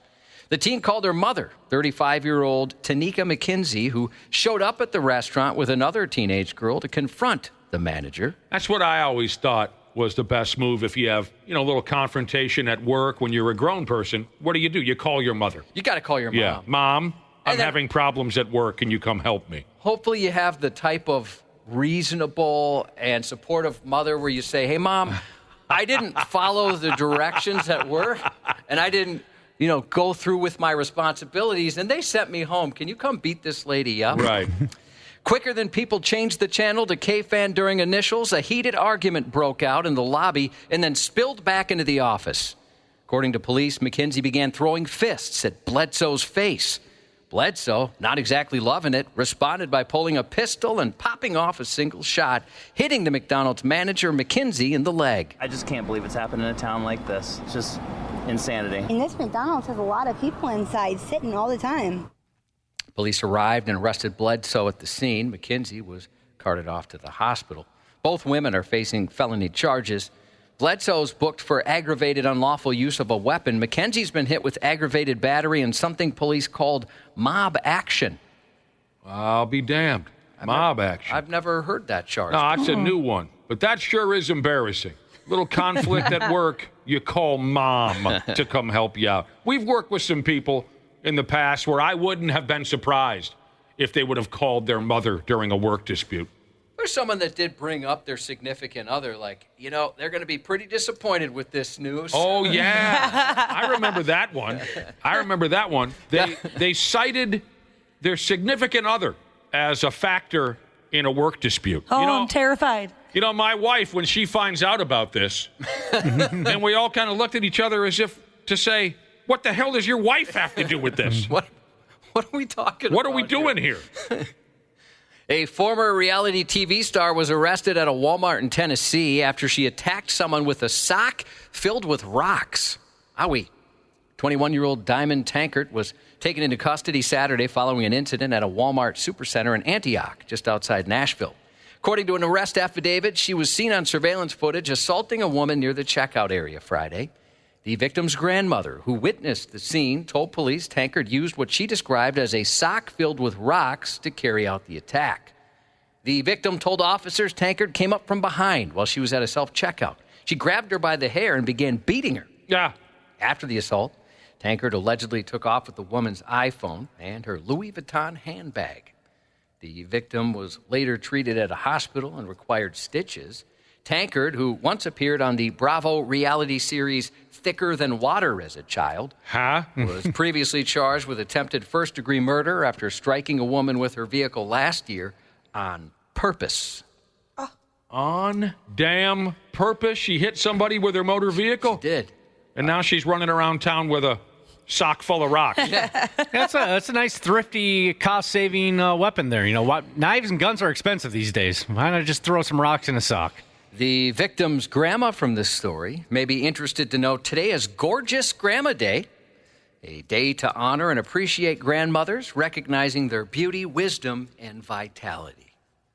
Woohoo! Go grandmas. Well, I'll tell you what, isn't that nice? They're the best. Maybe to thank her for all the years of being a wonderful grandma, you can write her a check for $5 for her birthday for once. A 42-year-old... Cheap-ass, stupid grandmas. That's not what I meant. A 42-year-old Miami doofus shouted, "Psych!" at a cop and laughed in his face while starting to flee a traffic stop, only to immediately crash into a tractor trailer. Eduardo Gonzalez was spotted by Miami police about 11 p.m. last Wednesday, dabbing in some shady parking lot pharmaceuticals. When he saw the cops' marked car, not-so-speedy Gonzalez tried to pull away in his Dodge Charger. The officer pulled his cruiser in front of Gonzalez's car and lowered his window to try and talk to him, telling him he's not free to leave. Gonzalez responded with the maturity and grace of a middle schooler, laughing out loud and saying, "Ha ha ha, psych," as he pounded the gas and sped off with his tires smoking. I didn't know people still said psych out loud. Yeah. We don't. Oh, you don't? No, I was going to say, what is this guy been stuck in 2010? He must be. What about not? That one got me every time. Oh, yeah, I know. Borat was good at that, especially. That could be hurtful used. If you wielded that, you could recognize that term like, "Oh my gosh, it's so good to see you." Not. Dude, hurtful. Absolutely hurtful. And always caught me by surprise. I never saw it coming. Yeah. Never once. So he sped off with his tires smoking, but about 2 blocks later, Gonzalez blew through a stop sign and crashed into an 18-wheeler, and he's not laughing now. In the aftermath of the crash, he attempted to limp away from the scene, but with a fresh leg injury and no escape plan, his foot pursuit was over real quick. Once at the hospital, he gave cops a fake name and a phony birthday. But the old... Gary is my name. The old... Not. The old fingerprint machine told the real story. 8 active warrants, 1 open fleeing and eluding case, and a one-way ticket back to jail. This guy's something, isn't he? Yeah. Yeah, he's something, all right. South Park kicks off its 27th season on Comedy Central tonight. Let it go already. No, never. Oh, it's not. I got a follow-up here in a second. I'm sorry I blew up. I do love South Park, but I just haven't tuned in quite a while. There's an opener this evening packed with plane crashes, a war with Canada, government conspiracies, and Randy Marsh dabbing in ketamine. I think I said dabbing twice when I meant dabbling. Dabbling in ketamine. You did. Yeah. I knew what you meant. Yeah, sorry about that. There's no reason for anyone to blow up over it. Sometimes I just like to forget the L in words. Like, remember the other day how embarrassed I was when I said I of you? And everybody made fun of me. Came off like a moron. You didn't, though, Dana, and I really appreciate it. Not. He got you. Dang it. Series creators Trey Parker and Matt Stone have been vocal about their frustrations in getting season 27 to air. Originally slated for release July 7th, the premiere was delayed after negotiations with Paramount hit a snag last month, but it paid off. The duo secured a groundbreaking 5-year deal with Paramount for global streaming rights, valued at $300 million annually. The agreement totals $1.5 billion. This is cracking me up because people on social media are like, did Paramount Plus just get got by South Park again? Because it's so much money per episode. They broke it down, and they were saying it must be one of those things where the writers of South Park were like, you know what, let's just ask for this outrageous number and see what they do. And Paramount Plus was like, yeah, sure, we'll do it. Yeah, $1.5 billion. Man, nice work there, gentlemen. Guns N' Roses guitarist Slash, 60 today. Woody Harrelson, 64. Happy birthday to Mr. Burnt Thumbs Jesus from his smoking hot wife, Mrs. Burnt Thumbs Jesus. Happy 58th to Magic Playing Machinist Jesus. Fire Sprinkler Jesus text in a birthday shout-out to his smoking hot wife, Ginger Librarian Jesus. Happy birthday to all of you. And that's 93X News. Care 11's Randy Shaver. On the Half-Assed Morning Show. Ozzy Osbourne. All right, Chicago. I want to hear a real crazy crowd start singing with me. Are you ready? Are you ready? I can't hear you. Are you ready? 1, 2, 3, and let's go out to the morning. Let's go out to the river. Take me in and bring us into. I don't remember what I have to do. And run out of the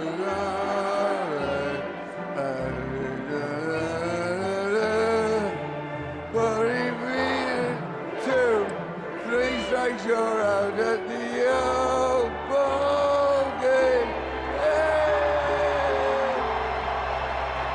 Now let's get some runs. Yeah, let's get some runs. Come on, don't mess around. Let's get some runs. Wow. The glorious day, 20 years ago. The crowd loved it. Ozzy Osbourne went ahead and he took a shot at Take Me Out to the Ball Game at Wrigley Field. What a riot. What a riot. Good morning, Randy Shaver. Good morning. We lost Ozzy Osbourne yesterday. Yeah, we did. And we spent a lot of time talking about him when we first cracked the mics at 5:40. We've been telling stories back and forth this morning. I'm going to go ahead. I said it earlier. I'll say it again. I'm going to call Ozzy Osbourne the most unlikely rock star there's ever been. And he became a legend. Yeah. Became an absolute legend. Here was this shy, awkward, unsure kid who didn't ever have the most polished singing voice, especially in the early days, didn't have a hell of a lot of stage presence, but there was something about the uniqueness of Ozzy Osbourne and the darkness of Black Sabbath's music that just mixed perfectly. It scared the hell out of some people. His solo career, he continued to scare the hell out of people, but at the same time just made some of the greatest hard rock music there's ever been. And we're going to miss him, but he's not going anywhere. Ozzy's going to live forever, Randy Shaver. Yes, he will. God dang. Oh, and you know what? Yes, and Randy. And him singing "Take Me Out to the Ball Game," you could have closed your eyes, and that could have been Harry Carey, too. Yeah. That could have been Harry Carey. Harry got a little lost at times in the mix. After a few cocktails, that could have been Harry Carey. So, if you don't mind, Randy, we're going to continue to rap a little bit about Ozzy. Yeah. He must have been a factor in your life growing up in the 70s. You must have had some friend, or you had a record or something like that. Yeah, I had one friend who was very much into hard rock, Black Sabbath, that kind of stuff. Mm-hmm.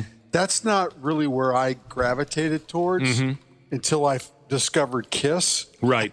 To be honest with you. But I knew of him. I knew of Black Sabbath. I didn't necessarily know of Ozzy until, I don't know, maybe 20 years ago, to be honest. But I loved the show that he had with his family. Right.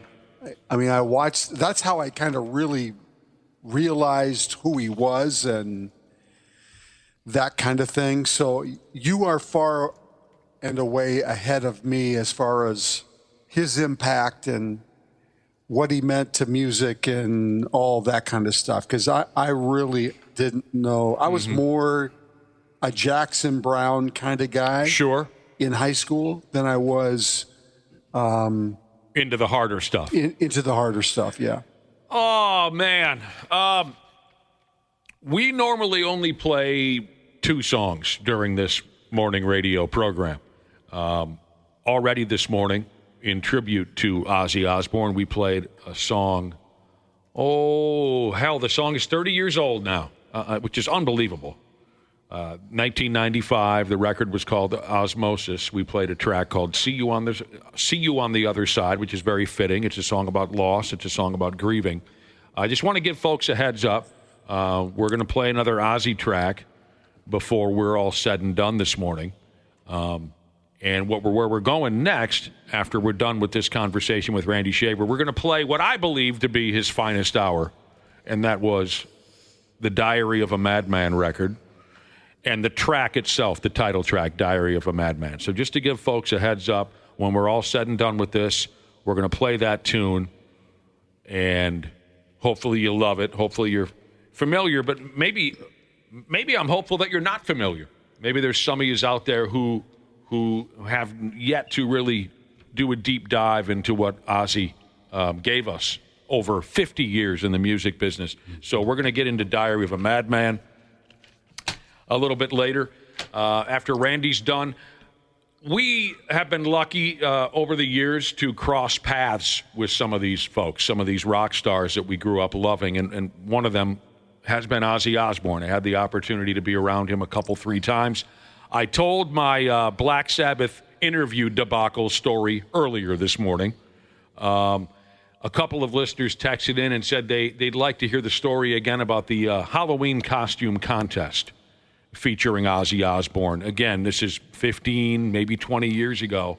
I was lucky enough to be the host of a Halloween costume contest at Target Center. The main event that night was Ozzy Osbourne, and I think the opening act was Rob Zombie, and it was on Halloween night. So this was all very perfect for those two guys, Rob Zombie and Ozzy Osbourne, to be performing on Halloween night. And the Target Center and our radio station set up this terrific costume contest. Now, the gimmick was we were all to meet in a bar. Remember that bar they used to have in Target Center where you could hang out and drink for a while? What they call that? Yep. Anyway, we all met in this bar, huge crowd. And the gimmick was show up in your best Halloween costume. The best three were going to then be brought backstage and be judged by Ozzy Osbourne, and then we'll bring them out on stage in front of a sold-out crowd. And the crowd got to see their costumes. There were three that were far and away the best. One was a Macho Man Randy Savage character. Dude showed up, and you'd swear to God it was him. The outfit was perfect. The guy was built, quite well.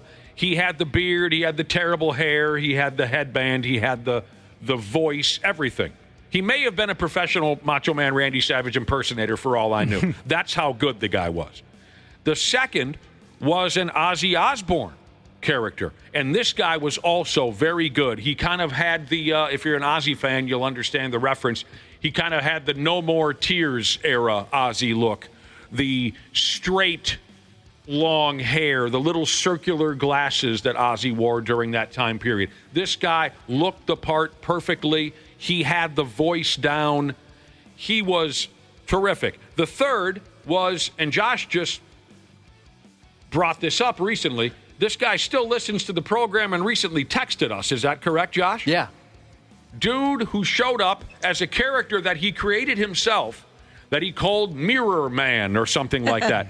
The dude worked in a warehouse that produced mirrors, and he made this costume. He looked like a transformer. It was beautiful to look at, completely made of mirrors. I don't know how he did it, but he did it himself. You'd have to, I'm doing a terrible job of explaining, but he looked like a damn movie character. It was so impressive. So I had the task of bringing them downstairs to meet Ozzy Osbourne, and then Ozzy was going to make the final call as to who got on stage. Now, I had a chance to talk to Ozzy beforehand, and he was very outgoing and funny and friendly and very excited for this contest.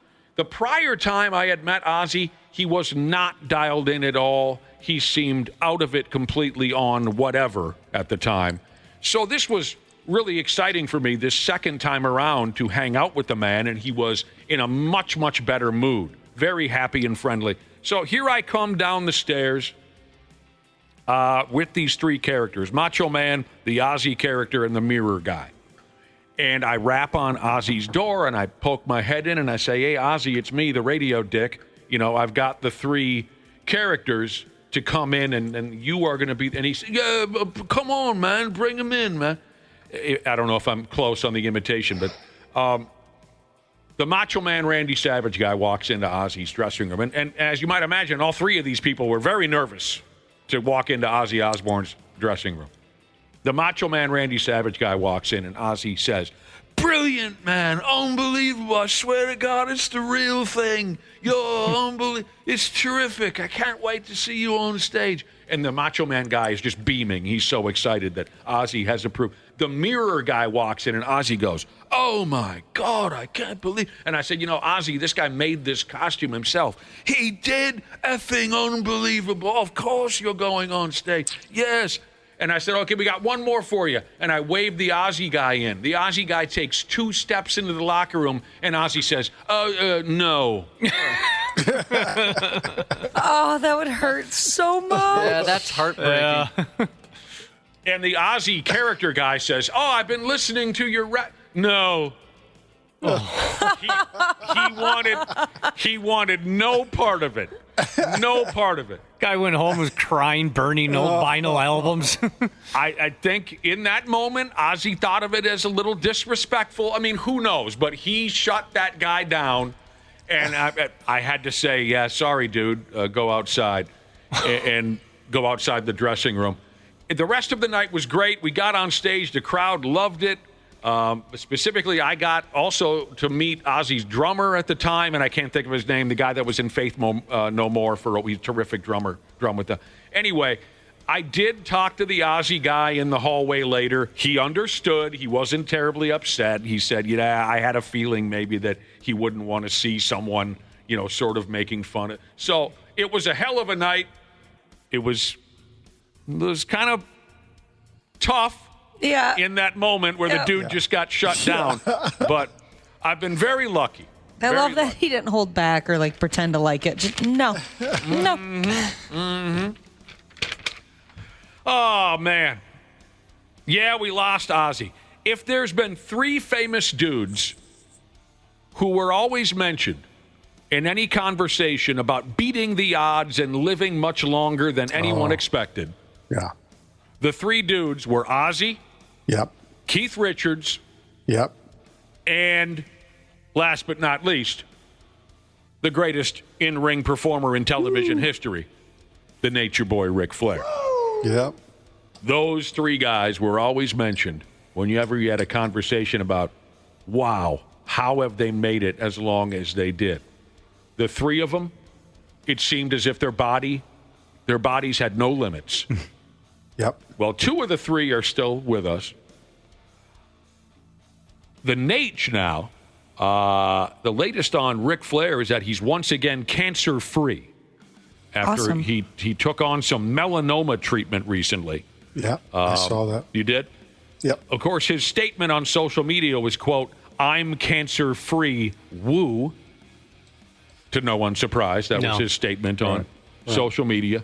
I think he's gone 2 falls with cancer already, amongst many other issues that a lot of us thought were going to do him in. In 2017, you remember, he nearly died due to the failure of multiple organs. And in 2023... That should have killed him. We all thought that was it. Honestly, yeah. Yeah, we all thought that was it for the Nate. Mike Borden, by the way, was the name of the drummer from Ozzy's band that night. What a wonderful guy he was. In 2023, Ric Flair underwent heart surgery, which included the installation of a pacemaker. But the latest on the Nate is he's beat cancer again. Just crazy. Randy Shaver, you didn't have any belongings left over in the Care 11 studio. No, we've been getting a lot of texts wondering your thoughts on what happened at Channel 11 yesterday. I've been at Care when we've had power outages where the entire building went dark. But there's always been the backup generator that got the power back on. I can remember one absolute terrible storm on a weekend that, I thought the tornado was ripping right through the building. That shut us down for probably a good half hour to almost an hour, not near news time, but that yesterday, that's a first. I know exactly where that generator is behind the building there. I feel so bad for those guys, but gosh, give them credit. They found a way to get on the air this last night and this morning, and it'll be a while before they can get it all cleaned up and figured out. But there was a fire yesterday at Care 11 with a transformer exploding and whatnot. It blew up. They couldn't do the 5 o'clock news, but they went ahead with 6 and 10. We were all saying earlier that we feel a special bond with the folks at Care 11. We have had fires and technical problems. Transformers blowing, power outages. We do the best we can with what we've got in front of us, and they had to do the same last night. It's a little bit easier. Not that it's easier. It's a little bit different for you guys, but, for them, you got to see them and hear them and figure out how to produce video and all those kind of things. It's a lot. It's a technical nightmare when something like that happens. But they've got a great crew of technical folks there that obviously saved the day for them. They did the best they could. I watched the 10 o'clock show last night. It was not good. It was not good, but they were doing the best they could. Some of our listeners would like to know your exact whereabouts, too. Yeah, there's some questions on an alibi. Yep. Whether I set it up. Yep. Planted it. Someone said they thought they saw you running down Highway 55 with a can of accelerant under your arm. Oh, I would never do that. No. By the way, has anyone else received this meme, I think is what you call it? Back to Ozzy Osbourne real quick. A few people have sent me this meme. It's a cartoon picture of Beavis and Butthead sitting in front of the television, sitting on that filthy couch, and they're watching an Ozzy music video, and they've got tears coming out of their eyes. Aww. Has anyone else seen that? Yes. It's very. A few people have texted. Appreciate you sending that in. That's well done. I'm being reminded by balls like tennis balls, Jesus. We've actually had 2 fires here. That's true. The board set on fire. Yeah, the board would be the second one. That's the one that comes to mind because it's the most recent, and we witnessed it. But yeah, there was a fire in the back of the building, and we've mentioned the story before, and nobody told us. Well, that is not surprising because what was it, like a month ago we were supposed to have a scheduled fire alarm, and it never happened. But when we were here, like at the time it was supposed to, but I was still here a little bit later, and I could kind of hear it going off, but it was not going off in the studio at all. And I had one of those, the fire, whatever, the lights, blinking noisemaker in the actual studio, and I thought, so if I had my headphones on, turned up, I would have no idea there was a fire happening. That's exactly what happened to me and Nick. We've had a couple fires here, yeah. How come that hasn't been fixed? Well, never mind. I don't even know why I asked that. We were left for dead. Yeah, actually, you have to be more specific when you say, how come this hasn't been fixed? We were left for dead apparently years ago when this fire kicked in. Not the board fire, but the other fire that we've had here. If you're here for 30 years, that's a pretty good... I think 2 fires is pretty reasonable over 30 years. Fire every 15 years. I agree with that. But the one that Josh was referencing earlier, we were sitting and doing our after show type work. It was 9:30 in the morning or something, and I think suddenly we noticed we were the only 2 swinging Ds in the building. Well, that's because the damn thing was on fire, and everyone had run outside to the parking lot. No one told us that the building was on fire. And back then, this place was packed. I mean, there was people everywhere. And I had gone to the back. Well, at the time, those things went off often. There were false alarms constantly. Yeah, there were a lot of false alarms. And so people just ended up ignoring them for the most part. But I walked out, and I was going to the bathroom, and I thought there's nobody here, which was strange. But even so, it didn't click yet until I looked down out the front door, and I saw everybody in the parking lot. So I ran back and got Nick and said, I think this is legit. Yeah. We got to go. Yeah. And then it got embarrassing when we got outside. You remember what happened when we got outside? Did I trip and fall or something? No, with some of the office folks here and the firemen. No, I don't remember. Oh, were they babes? The firemen that showed up, very handsome, and some of the office folks here were throwing themselves at these. The women were catcalling them. It was embarrassing. Getting catcalled? I mean, they were so excited to see the firemen. I'll take that hose, they were saying. Things like that. There was jokes like that made. They were being very filthy, very potty mouthed with the firemen who are just trying to do their damn job.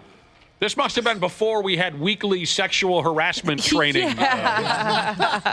Because, yes, the women in the building were inappropriate with the firemen. All right, Randy Shaver, she was a high-scoring ball game in Los Angeles last night, and one that saw the Twins come away from the deal with a 10-7 win. Hell, maybe they'll just go ahead and win the series today. Well, the Dodgers helped them quite a bit. I mean, their bullpen was terrible. They gave up 4 earned runs, 3 of them on that throwing error. That was hilarious. By Henriquez it was nowhere close. No. To either the first baseman or the second baseman who was backing up the first baseman. It looked like he meant to throw it as far into right field as he possibly could. I mean, that was like a little league mistake. Maybe the Dodgers aren't so great after all. I mean, well, I think what I've been reading about this morning is that their bullpen situation. First of all, they've had a ton of injuries on their pitching staff. Sure. They have a lot of guys out on the DL. Yeah. So, but what I've been reading is that they are really focusing in on some trades to strengthen their bullpen. because they feel like that is the one place, the one weakness right now. Well, they've been calling the Twins, from what I understand, about Duran and Jax. I would not be surprised that they would be interested in trying to get one of those guys, or maybe even both. They just put Tanner Scott on the DL. He was a fairly reliable relief pitcher. That's their Achilles heel right now, is their bullpen, and we saw it in play last night. They've lost 11 of their past 14 ball games. They, like we said, they committed 2 errors last night. Plenty of walks in last night's ball game. I'll tell you what. And for the Twins, too. Yeah, if that's what you're into, walks. You were entertained last night. Today at 3 o'clock, the Twins and Dodgers wrap up the series. Chris Paddock, starts for the Twins. Tyler Glass now for the Dodgers. Paddock has looked a little iffy lately. Yep. A little iffy. Actually, every pitcher but Joe Ryan has looked iffy. Iffy. Yeah. All right, there hasn't been much exciting news coming out of the Pigs camp. A lot of hockey fans here in town thought that once the Parisi Suter contracts were off the books and all that, Bill Guerin would just be crapping high-dollar free agents and whatnot. That hasn't happened. Now, the latest jibber-jabber from the state of hockey, this isn't going to do much for you folks who have the state of hockey hard on. It says here the Russian kid and the Pigs aren't even close on a new deal, and the conversation has been tabled until further notice. They can't come to terms with the Russian kid. That's not good. No. The two sides are, quote, not close following their latest round. Now, I can't imagine not getting a deal done. I don't think that's going to be an issue. I think they know what his value is. They'll figure this out. I have no doubts that they'll get a deal done. Yeah. They'd be dumb not to. But what if, of course they would. But what if they don't? Oh, they will. People would not be happy. I would predict at least 2 riots. But what Nick's saying is, what if they don't? I think there's one of those situations where the agent floated that story out saying we're not close, trying to push the Wild's hand. But Dana, what if it isn't? You didn't even consider that. No, I didn't. But what if he did? I don't think it'll end up being too much of a thing. But if this gets effed up somehow, it's not going to be pretty around here. I can't even imagine what that would be like. Yeah, I wouldn't worry about it. And you know where the Russian kid is right now? Where's that? Russia. What? Yeah, what's he explain doing that. there? I don't know. How dare he? I mean, would you want to go? Over there playing Tetris, drinking vodka or something? I wouldn't want to go. The Minnesota Lynx beat the living daylights out of the Chicago Sky last night at Target Center. They held the best player in the world, Angel Reese, to just 11 points. That says something right there. Woohoo. Get some. They held her to just 11 points, Randy Shaver. Yep. Lynx are good. Well, they haven't lost a game at home yet. Yep. It says here, Angel Reese leads all WNBA players in combined stats during the month of July. That means the total of... Double? Huh? Double-doubles, you mean? Or? Well, I'll tell you. Combined stats. It's the first time I've heard it as well. Yeah. That means the total of her points, rebounds, assists, steals, and blocks on average this month is higher than any other player. Huh. I don't see a damn thing written in here about what's her name. All-around player. She's got a groin situation still. What kind of injury does she have, Randy? Good groin injury, Nick. The same that Sam Malone went through. The total of her points, rebounds, assists, steals, and blocks on average is higher than any other player. Angel Reese, Chicago Sky. What else is going on around here? CBS Sports took some time yesterday to say nice things about my effing homeboy PJ Fleck. Yeah. I think it's. I think the Gophers, didn't they have their Big Ten media last week? Yeah. That was their day, yeah. Yeah, they had a big media thing, and everybody was touching themselves up and down about this and that. They're going to be good. Of course, most of you know that PJ and the U of M reached an agreement earlier this offseason on a contract extension that'll keep him in town for, another it's just a 1-year extension. Oh, I thought it was longer than that. Anyway, he's been here nearly a decade now. Yeah. They mentioned that P.J. Fleck was ranked number 8 amongst all Big Ten football coaches. Now, that's nice. Ah, cool. Last season, he was ranked 11th. And Randy Shaver knows this. Being ranked 11th in the Big Ten would have felt even worse a few years ago. That'd be 11 out of 11. That would have felt even worse a number of years ago if you were the 11th best coach in the Big Ten. Now it doesn't sting so much to be the 11th best coach. No, it's the Big 34 now. Right. Yeah. But it says here, they're really going down on PJ here, and I love it. It says here, when Fleck took over, the Golden Gophers were largely an afterthought. But slowly but surely, he's turned it around. They've posted 3 winning seasons, this to 8 wins or more, that 6-0 record in bowl games. His next recruiting class features 3 4-star recruits. They look set now to become regular contenders in the Big Ten. The best is yet to come for Fleck and Minnesota football, they said, by God. That's very exciting. Yep. I like the guy. Me too. I just absolutely love him. I mean, I've also heard that he's an amazing person. Like for what my niece, she went to the U of M and she worked under him. She interned under him for a while, and she said that he's one of the best people she's ever met. Nick would intern under him. Yeah. Oh yeah, he would. Nick would do a lot of things under him, actually. I'd play whatever role PJ asked me to play. Well, it certainly helps when you've got a Coy Parrish that is homegrown and popular and a very, very good player. Helps when you've got the running back that's one of the better ones in the Big Ten. That helps your cause quite a bit. I wonder if PJ and Flavor Flav still talk. That wasn't really just a sweet moment, wasn't it? Yeah.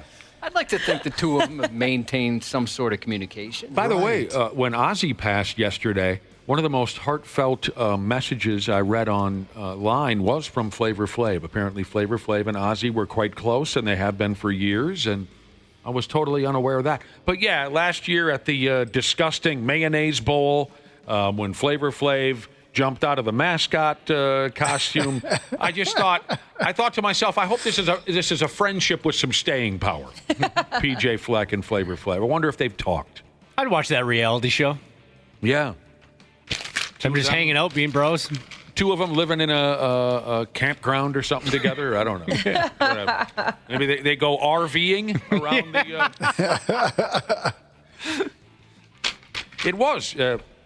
I was watching that game with a bunch of bros, but I kind of had to bite my lower lip, Josh, because it was kind of a heartfelt thing for whatever reason. The sight of PJ Fleck and Flavor Flav together, covered in mayonnaise, it touched them.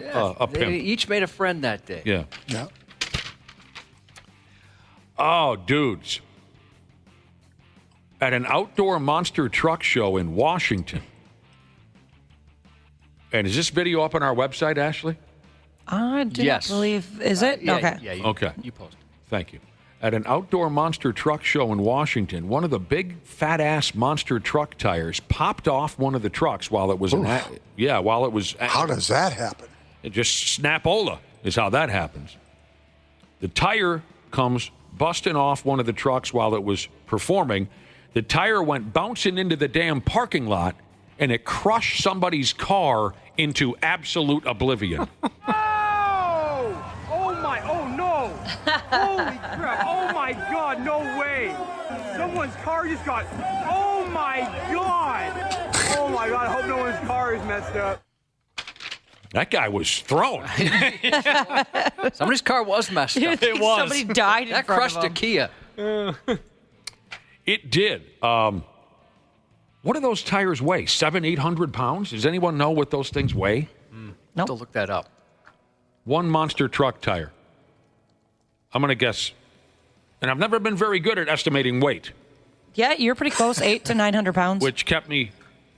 and that's without the rim. 800 pounds without the wheel. Without the rim. F me. So, yeah, luckily the tire didn't hit a 9-year-old upside the head or anything out in the parking lot. But one unlucky bastard is going to have to use a spatula to scrape his Kia up off the parking lot. Have you seen the pictures yet, Randy Shaver? I'm looking on your website. I don't see it. You might have posted it the other day. Yeah, I'll put it to the top for you, Randy. Just for you. Monster Truck Jesus has texted in. He can explain exactly what happened, Randy. Okay, are you listening? I am. He said the Of course trucks. I'm listening. What else would I be doing? Well, because you were looking up pictures of the. I just wanted to make sure I had your full attention. I'm here. They are about 800 pounds, but this was heavier, says Monster Truck Jesus, because the hub was still in it. Okay, yeah, we covered that. The trucks usually have a tether system designed to keep the tires from going that far, but unfortunately the bolts on that system sheared off. So it was just like a giant basketball bouncing. That's crazy. And the video is something to see. The tire hit two vehicles, a Kia and a Subaru. A Kia and a Subaru were allowed into a parking lot at a monster truck show. Huh? Yeah, I wondered if there was something else going on at this close by facility. Yeah. You're right. That's not what I would expect. Was there also a book club happening at the park? Like, was the farmer's market going on? The truck hit two vehicles, a Kia and a Subaru. The Kia, like I said, demolished beyond repair. The Subaru was just slightly knocked around a little bit. So, Left-handed specialist Jesus says, how do you explain something like that to the car insurance company? That would be kind of a fun phone call to make to your insurance agent. Oh, man. That is at the top on our website, by the way. Appreciate that. Josh, to your point, kind of like that, they did a skit in Jackass once where they rented a car from a car rental place and then took it to a demolition derby and then just tried to return it. Oh, I don't know what happened to it. Pretending they didn't know? Yeah, I don't know. Hey, Johnny Knoxville's like, yeah, I don't know. Sometimes I black out when I drink. I don't know. That's great. Sometimes I black out when I drink. Right. That is always something that comes into my mind when I'm at a monster truck show is what if one of these pigs ends up in the stands here with the rest of us? Because there's so much power behind those vehicles. Oh, yeah. And, of course, they've got their barriers and this and that. But they're like made of paper compared to those monster trucks coming at them, you know? Yeah, I mean, if a guy ends up getting knocked out cold and his foot goes down on the gas or something, we wouldn't be in good shape there in the bleachers. You ever, when's the last time you went out to the Monster Truck Showdown, Randy Shaver? Never. Never been? Never been. Not even in your early days working sports, you never had to cover the Monster Truck Show? Oh, gosh, no. No? Never been. It's a lot of fun. No. Yeah, I love it. What about a good demo derby? Saw one of those at the state fair, I think. Yeah. Years ago when the state fair had the grandstand and the racetrack out there. Oh, I missed that. Of course. It's been a while. I'm surprised in your early days. Saw one at Shakopee, too. Shakopee has a little racetrack. Raceway track, I think it is. Raceway Park. Yeah, something like that. I think that's the correct title. Yep, I think I saw one out there years ago, too. I'm just surprised in your early days when you were the new guy in the corner puking his guts out. You're nervous. You're new to Carolina. Yes. I'm surprised they didn't send you. Puking. I'm surprised they didn't send you to motorsports events. Or maybe your boys wanted to go. I went to Brainerd a couple of times for the races. Oh, yeah? Yeah, for the drag races. Do you remember at all who you talked to? Did you talk to Kenny Bernstein? I don't remember, no. Covered a race. I met a driver. Again, this is a long time ago. But there was a terrible crash at Brainerd. Not in the drag racing, but it was that race around the track. The street, the road track, yes. Yep, and the woman's name, I want to say, was Kathy Rude. Okay. Who got into a terrible crash up there. And I had interviewed her like 2 days before at their media day. Oh, really? Kind of thing, yeah. And it killed her? I don't think she was killed. Oh, boy. But she was involved in a terrible crash up there. Got a lot of text messages saying, what in the hell? This is the first Iowegian people have ever heard of. that has never been to a monster truck show. One of our That's listeners. not true. One of our listeners I am not says, the first Iowegian to never go. if you set up a roadblock at the Iowegian-Minnesota border when we host a monster truck show, you could stop about 15,000 people from coming up north here to see it. Oh, come on. A lot of Iowegians come up to see that show. That's not true. But you did go to a demolition derby? Randy? I've been to one a couple of times. Josh and I'll tell you what not to do at a demolition derby. I actually think I drove in one. There was one that I want to say it was at Raceway Park, but I can't remember. Well, Insomniac Jesus had a question. The demolition derby you saw, were there Model Ts involved? No. It wasn't Model Ts, the brand new. There was Tia the model, but there was not Model Ts. Just fresh off the assembly line. God, okay, Dana. Josh and I will tell you what not to do at a demolition derby. First off, don't show up. Because they'll kill you. They're looking to kill you. They didn't want us there at all. No. We had a terrible time when we were involved in demolition derby. And we were so excited. Yeah, it sounds like it would be such a blast. Because why didn't they want us there? Because they're seasoned professionals. We're radio dinks. Yeah. Okay. New guy in the corner puking his guts out. They hit me so hard, I wished I was dead. And they eyeballed me. You can't see much when they're wearing the helmets, but I could see that they were eyeballing me. Did you guys end up getting, actually injured from that situation? No. I can't remember. I took a lick to the head, Smashley, that I think in the long run, when they perform my autopsy, the doctors are going to find that mark on my brain and say, it's going to be a Chevy logo. Yes. Got the big bow tie there. I took a lick to my skull dini that I swear to God, when they perform my autopsy, a doctor's going to say, that took 7 or 8 years off of this sumbitch right there. But he just didn't know it. Oh, I've never seen one of those. I'd love to go to one. Oh, you'd really like it. You'd really like it. I like big noises and crashes. It's right up my alley. We were so excited, and it was pretty bummed that they didn't want us Well, there. they didn't want us there, and then we had one instance where our vehicles didn't even run. They gave us the 2 vehicles that didn't run. The dude yelled You don't at have me. much of a chance if it's not running. No. This grizzled old vet of the area, the whole thing, he's kind of setting it up. He started yelling at me, because I didn't know how to start a car. And I felt really stupid. I couldn't get my car started. He jumped in and he couldn't either. So I was vindicated a little bit. I remember that. Josh said, nobody can start this car, fat ass. That's not how it went. And he said, who the hell are you calling fat ass, bitch? and then they waved the green flag. So there was a bad attitude from the get-go. That didn't happen. That all happened. But what if it did? But what if it did? Yeah, I had to break the stick immediately, but I still got crashed into from people that wanted to remind me they didn't want us there. Yeah, that sucked. That we were so much looking forward to that.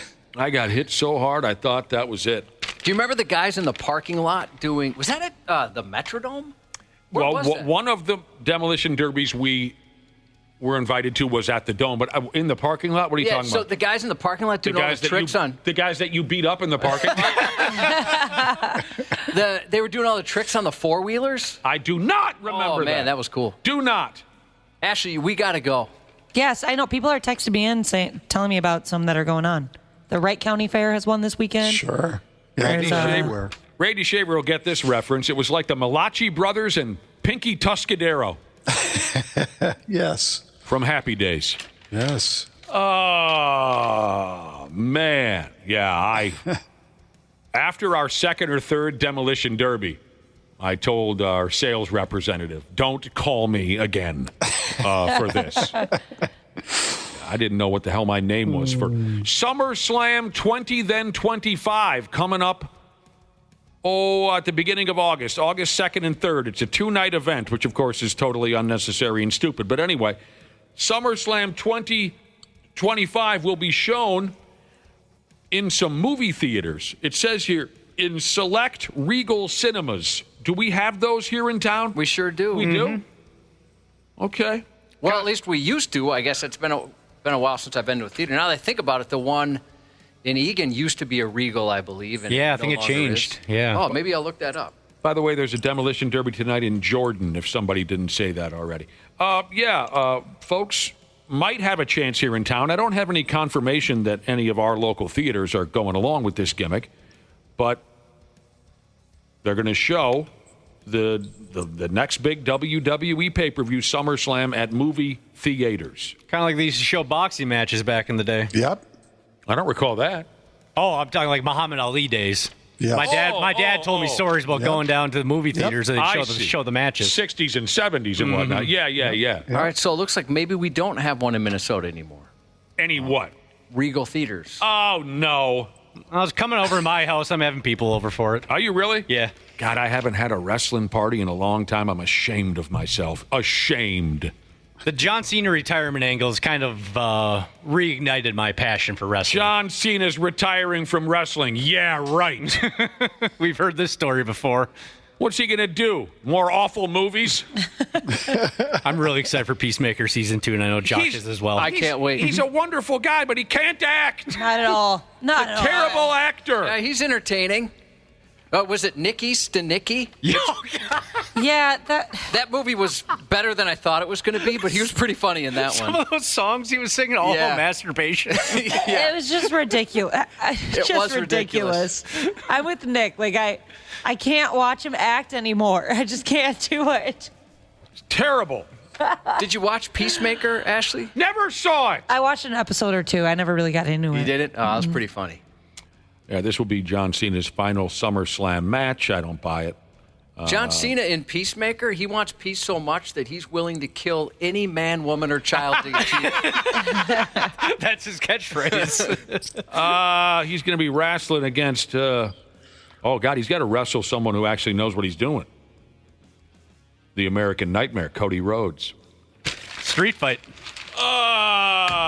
It's a street fight? It's a street fight. What am I saying here, Josh? Ask me about CrossFit, Jesus texted in, Josh, to say John Cena is a great actor. See, finally someone that gets it. Not! God, I didn't see that coming. It hits you right in the nuts, doesn't it? It does. When someone dumps the knot move on you.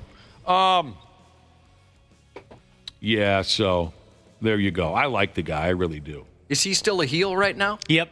But there's little hints that he's going to, make the babyface turn again by the end of this year. I'm sure. Well, yeah. He has to. He will. One of our listeners texted in and said that they used to drive regularly in the local demolition derbies. And one night he got hit so hard that inexplicably, Randy Shaver, at the same time, his mother fell out of bed. Oh, my gosh. That can happen. Yep. He got hit so hard at that exact same moment. You ever heard of that, Ashley? No, I haven't. You're going to be a mother here pretty soon. All right, if you fall out of bed, Ashley, somebody got hit hard. Well, specifically your child.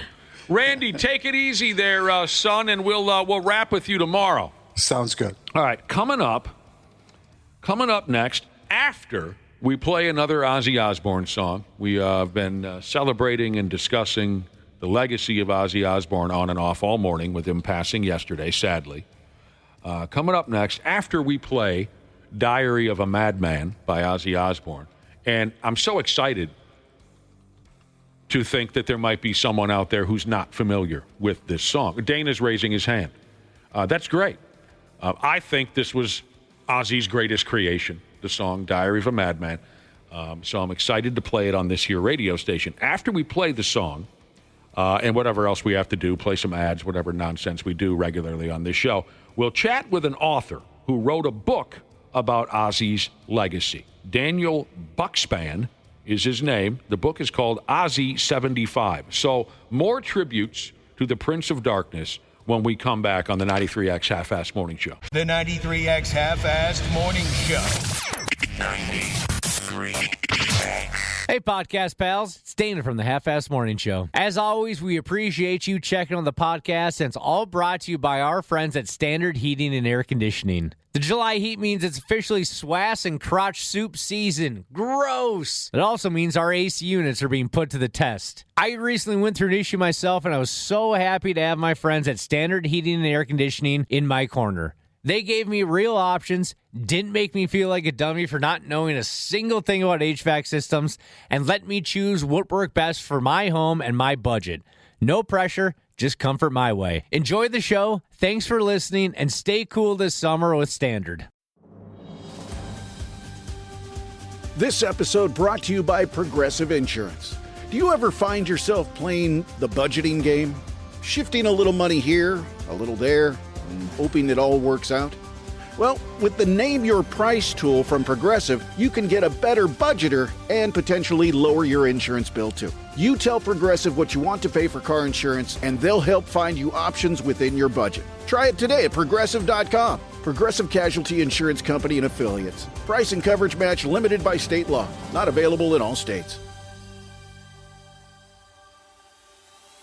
Jim Rome takes on sports. Why? Because you're not playing me. With rapid-fire takes. And a lot to get to, and I'm not sure you're going to like all of it. Honestly, I don't even care if you like all of it or not. I have a job to do. Scorching debates. On any given week, you have lots to beef about. Take advantage of it. Get up in here. He's the Spitfire of sports smack. She's not my fault. We will get to all of that. The Jim Rome Show podcast. Get up in here, and we'll beef later on. What's your beef? Follow and listen on your favorite platform. You've been warned. Half-assed morning show. They are in an alternate reality than ours. They are in that rock and roll rock reality. They surround themselves with these professional dickheads. And I'm not even really sure if they're aware, you know? I don't think they're aware of how much they suck. 93X rocks.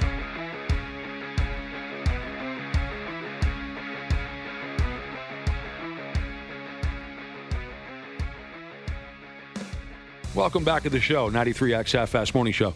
God, that felt good to hear Diary of a Madman on this radio show. It's catching up to me, Josh. It's catching up to me now. I'm starting to feel all of this, you know what I mean? Starting to sink in a little more. With the passing of Ozzy Osbourne yesterday, we've been discussing his legendary life up and down this morning. Gone, but never, ever forgotten. We're lucky enough to have a guest on the line who's very familiar with Ozzy's story and career in music. He's a music writer and author who just last year, I believe, released a book called Ozzy 75. Welcome to the show, Daniel Buckspan. Hello, Daniel. I hope I got the last name correct. Yeah, you got it. You are correct. Daniel Buckspan, thanks for joining us. You know, we started off the show this morning by saying, more or less, how do you sum up a life like the one that was led by Ozzy Osbourne? What are your thoughts this morning? It's kind of still in the process of hitting me right now. So, it's funny, because I wrote this whole book about the guy 2 years ago, and I still feel like it's hard to sum up his life. But, if you have to, do a quick summary, he was born into abject poverty, invented heavy metal, had an incredible solo career, became a reality TV star, and then was said goodbye to by millions of people, which is, obviously I'm skipping a lot of stuff. But that's pretty incredible, Yeah, absolutely. Well, but before we get too dialed in, what got you started in writing, and what led you to writing a book specifically about Ozzy Osbourne? Oh, they asked me to, and I said yes. You got it. All right, I got nothing going on. But you were a fan beforehand. Oh, yeah. I've been a fan for years. I was a Black Sabbath fan. If you're a heavy metal fan, eventually it all goes back to him. And, I know a lot of people will say, no, what about this guy or this guy? Ozzy Osbourne is the guy. Yeah. And he's always been the guy for as far back as I can remember. And, he became famous as a solo artist while I was in high school. Mm-hmm. So I had to I had to backtrack a little bit to get to Black Sabbath. But, pretty much my entire life, he's been exactly who he was. And, he never deviated from that because that's just who he was. And, he was never phony. He was always sincere. And, you got what you saw with him. Mm-hmm. And summing up anybody's life is difficult. But, right. Everything from top to bottom was extraordinary. And, it's just hard to, just inventing heavy metal would be enough for most people, but that was the first thing he did. Mm-hmm. So, it's, I don't know, I'm still a little bit I'm a little bit in shock still, to be honest with you. No, we get it, and that's We why feel the same way. we appreciate you even more joining us. Yeah. We totally understand how it's difficult to sum it up. It's difficult to put into words. We've struggled this morning, too, haven't we, Josh? We have. And you said it, Daniel, the way you said it's perfect because Ozzy Osbourne got me into heavy metal. He was my first hero of heavy metal. Every guitar player he played with was a hero to me and still are to this day. He's one of my favorites for the longest time. Every password I had was somehow Ozzy Osbourne related. My oldest son dressed up as Ozzy Osbourne for Halloween one year. I mean, he's meant so much to us, and you're so right that he was really the guy. Yeah, and he meant a lot, not just to specific groups of people. I mean, he was really, and we have to kind of be grateful to the Osbournes reality show for this. But he was, he became this mainstream person who was, really beloved by everybody across the spectrum, which, which is amazing, considering that he was the guy who bit the head off the bat. Right. We will never forget that about him. He was. We discussed this earlier, Daniel, there for a stretch of time, especially I'd say in the early 80s. He was kind of public enemy number one. Adults 100%. really believed that he was evil. They really believed he meant to do harm to teenage kids and the devil and eating puppies on stage. The turn that he made as far as his public persona was remarkable. Well, the thing is, he didn't make the turn at all. He was the same guy the whole time. Right. And what was amazing, I mean, I totally get what you're saying, because what was amazing for me to watch was, 100, he and probably like Alice Cooper in the 1970s were just, oh my God, this guy is terrifying. Satan invented him, and and it got even more like that in the 80s for him. And to see him go from that to this kind of like beloved, cuddly, grandpa on TV sort of person. Yeah, nobody else on earth could possibly have done that, but he did it, and he did it credibly because he was always himself the whole time. Yeah, there was no TV version of him. He was exactly the same guy, and I think a lot of people really appreciated that. There was nothing phony about him. There was nothing it wasn't like, okay, it's showtime, put a face on. He just showed up, right, and that was perfect. By just showing up, he just brought all this presence and energy and charisma with him and everything. That was just undeniable. Right. The second he walked on stage or on screen or whatever. We're speaking with Daniel Buckspan, who wrote a book a couple of years ago called Ozzy 75. Tell us about the book, who you talked to. What are some of the things in the book that maybe your average metal fan doesn't even know about Ozzy Osbourne? Well, I mean, at this point, there's not much they don't know. But, I tried to I thought it was really important to demonstrate, the level of drunken shenanigans, that he kind of unleashed on the world. Mm-hmm. But one thing about that is, like, even that didn't really stop him from being a beloved person. I don't know if you saw yesterday, but the Alamo, which he urinated on, released this very nice statement about him, and he apologized and he came back, and he showed that people can redeem themselves and learn from their mistakes. Even something like putting on his wife's dress and going and drunkenly urinating on the Alamo did not compromise how lovable he was. Yeah. But also the fact that he chose to go back and apologize. That's a big thing. I mean, having something like that on your resume, I'm the guy who urinated on the Alamo, people would stop right there and be like, that's it. I'm milking that forever. That's my career. Mm-hmm. And he learned from it, and he took accountability for it. And I think that's important. He went on to do other shenanigans after that. But he was very public and very humble about his choices and his decisions, and I always appreciated that.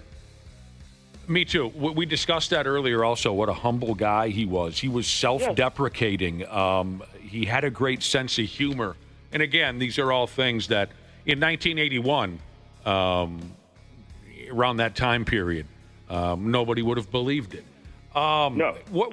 Answer me this, Daniel, because I'm sure you know. One of my favorite pictures of any rock star ever is Ozzy when he got arrested wearing the St. Louis Blues hockey jersey. Do you remember what was that arrest over? Do you remember that?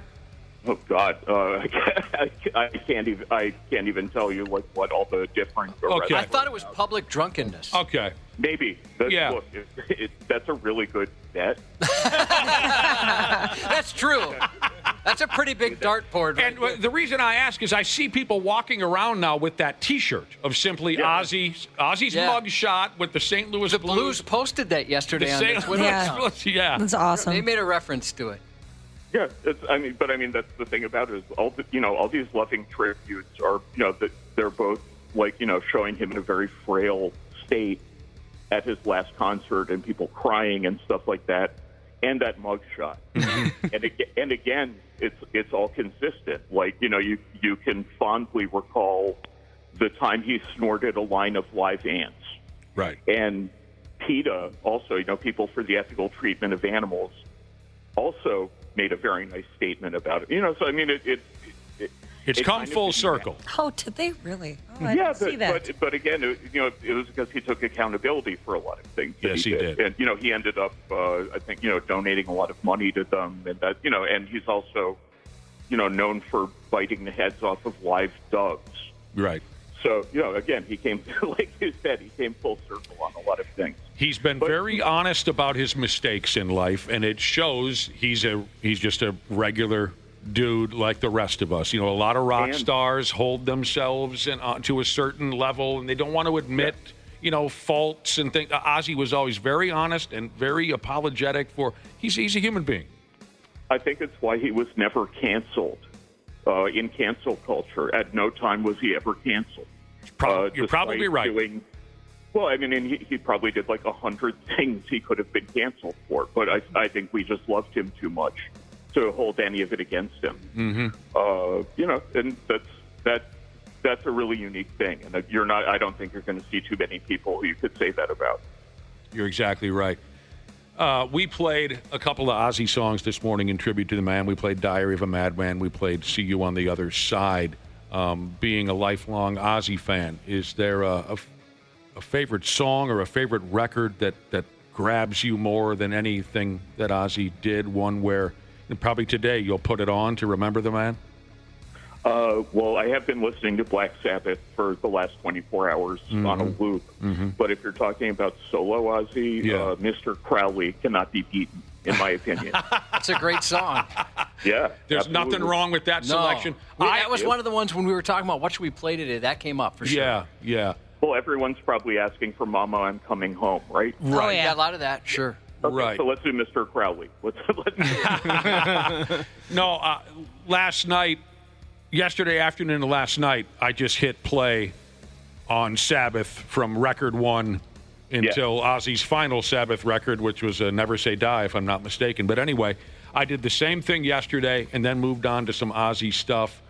And, that's the beauty of this, is we've lost a true legend, but his music will always be there, and we can always remember him, remember what he meant to us. So many texts have come in this morning, Daniel, from listeners saying the impact that he had on their lives, that he pulled them through terrible things, and that's so special to me. I think that's wonderful. Henry Rollins, and he said this years ago, he did this whole thing about how Black Sabbath, the music of Black Sabbath, has redeemed more crappy days for him than he can remember.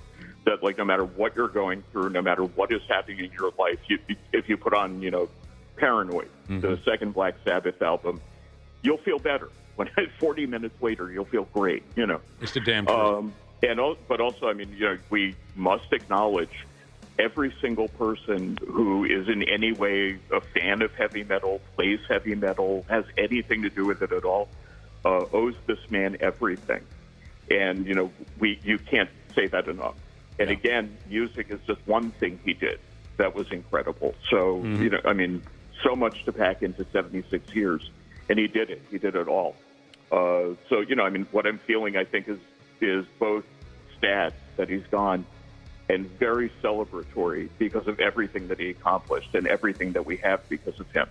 So it's a mixed feeling, but I think he can be really happy about how he went out and how he conducted himself and how he lived his life and what he gave us all.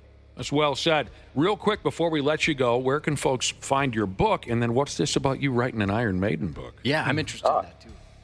Well, Ozzy at 75 is available now at fine bookstores everywhere, Amazon, Barnes & Noble, wherever you buy books. And, on September 16th, Iron Maiden at 50 by yours truly will be coming out. Wow. And, I'm trying to go down the line and just get everybody and write books about everyone. So it sounds like you got a good thing going, Daniel. We're big Iron Maiden fans around here, too, so you probably got two customers. I'll pre-order that. Months ahead of time. Daniel Buckspan, thank you for joining us, and be strong, man. It's a tough day for a lot of us. Well, we'll get through it by listening to Ozzy. Exactly. Thank you, Daniel. Thank you. All right. Daniel Buckspan wrote a book called Ozzy 75. You can find it anywhere, as he says. And I look forward to getting my hands on that Maiden book. Josh, I see you coming over to my place. We get under a blanket and we read that Oh, Sunday. that'd be great. Yeah. Read that Get a little Sunday. flashlight or candlelight. Romantic. But what happens if that candle goes out? I don't know. What do we do at that point? Would we be scared? Oh, yeah. You know why? I have a fear of the dark. A fear of the... No, we thank Daniel again for joining us. We got to take a break. We'll be right back on the Half-Assed Morning Show. The Half-Assed Morning Show. Minnesota's 93X. We got to put a lid on it here any minute now. We got to put a cap on this nonsense. We've been paying tribute all morning long to Ozzy Osbourne, who passed yesterday. Got some text messages who came in. Got some text messages that came in, is how I should have said it. Here's a listener who says, I'm a lucky guy. My first concert. I was 13 years old. The lineup was Ozzy Osbourne, Motley Crue, and Loudness. Oh, wow.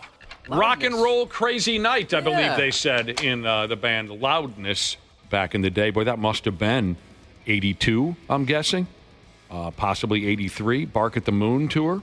Ozzy, Motley Crue, and Loudness. He said it was unbelievable, especially for a 13-year-old kid. Hatch Daddy Jesus said later on he's going to crank up the song Perry Mason by Ozzy Osbourne. Sure.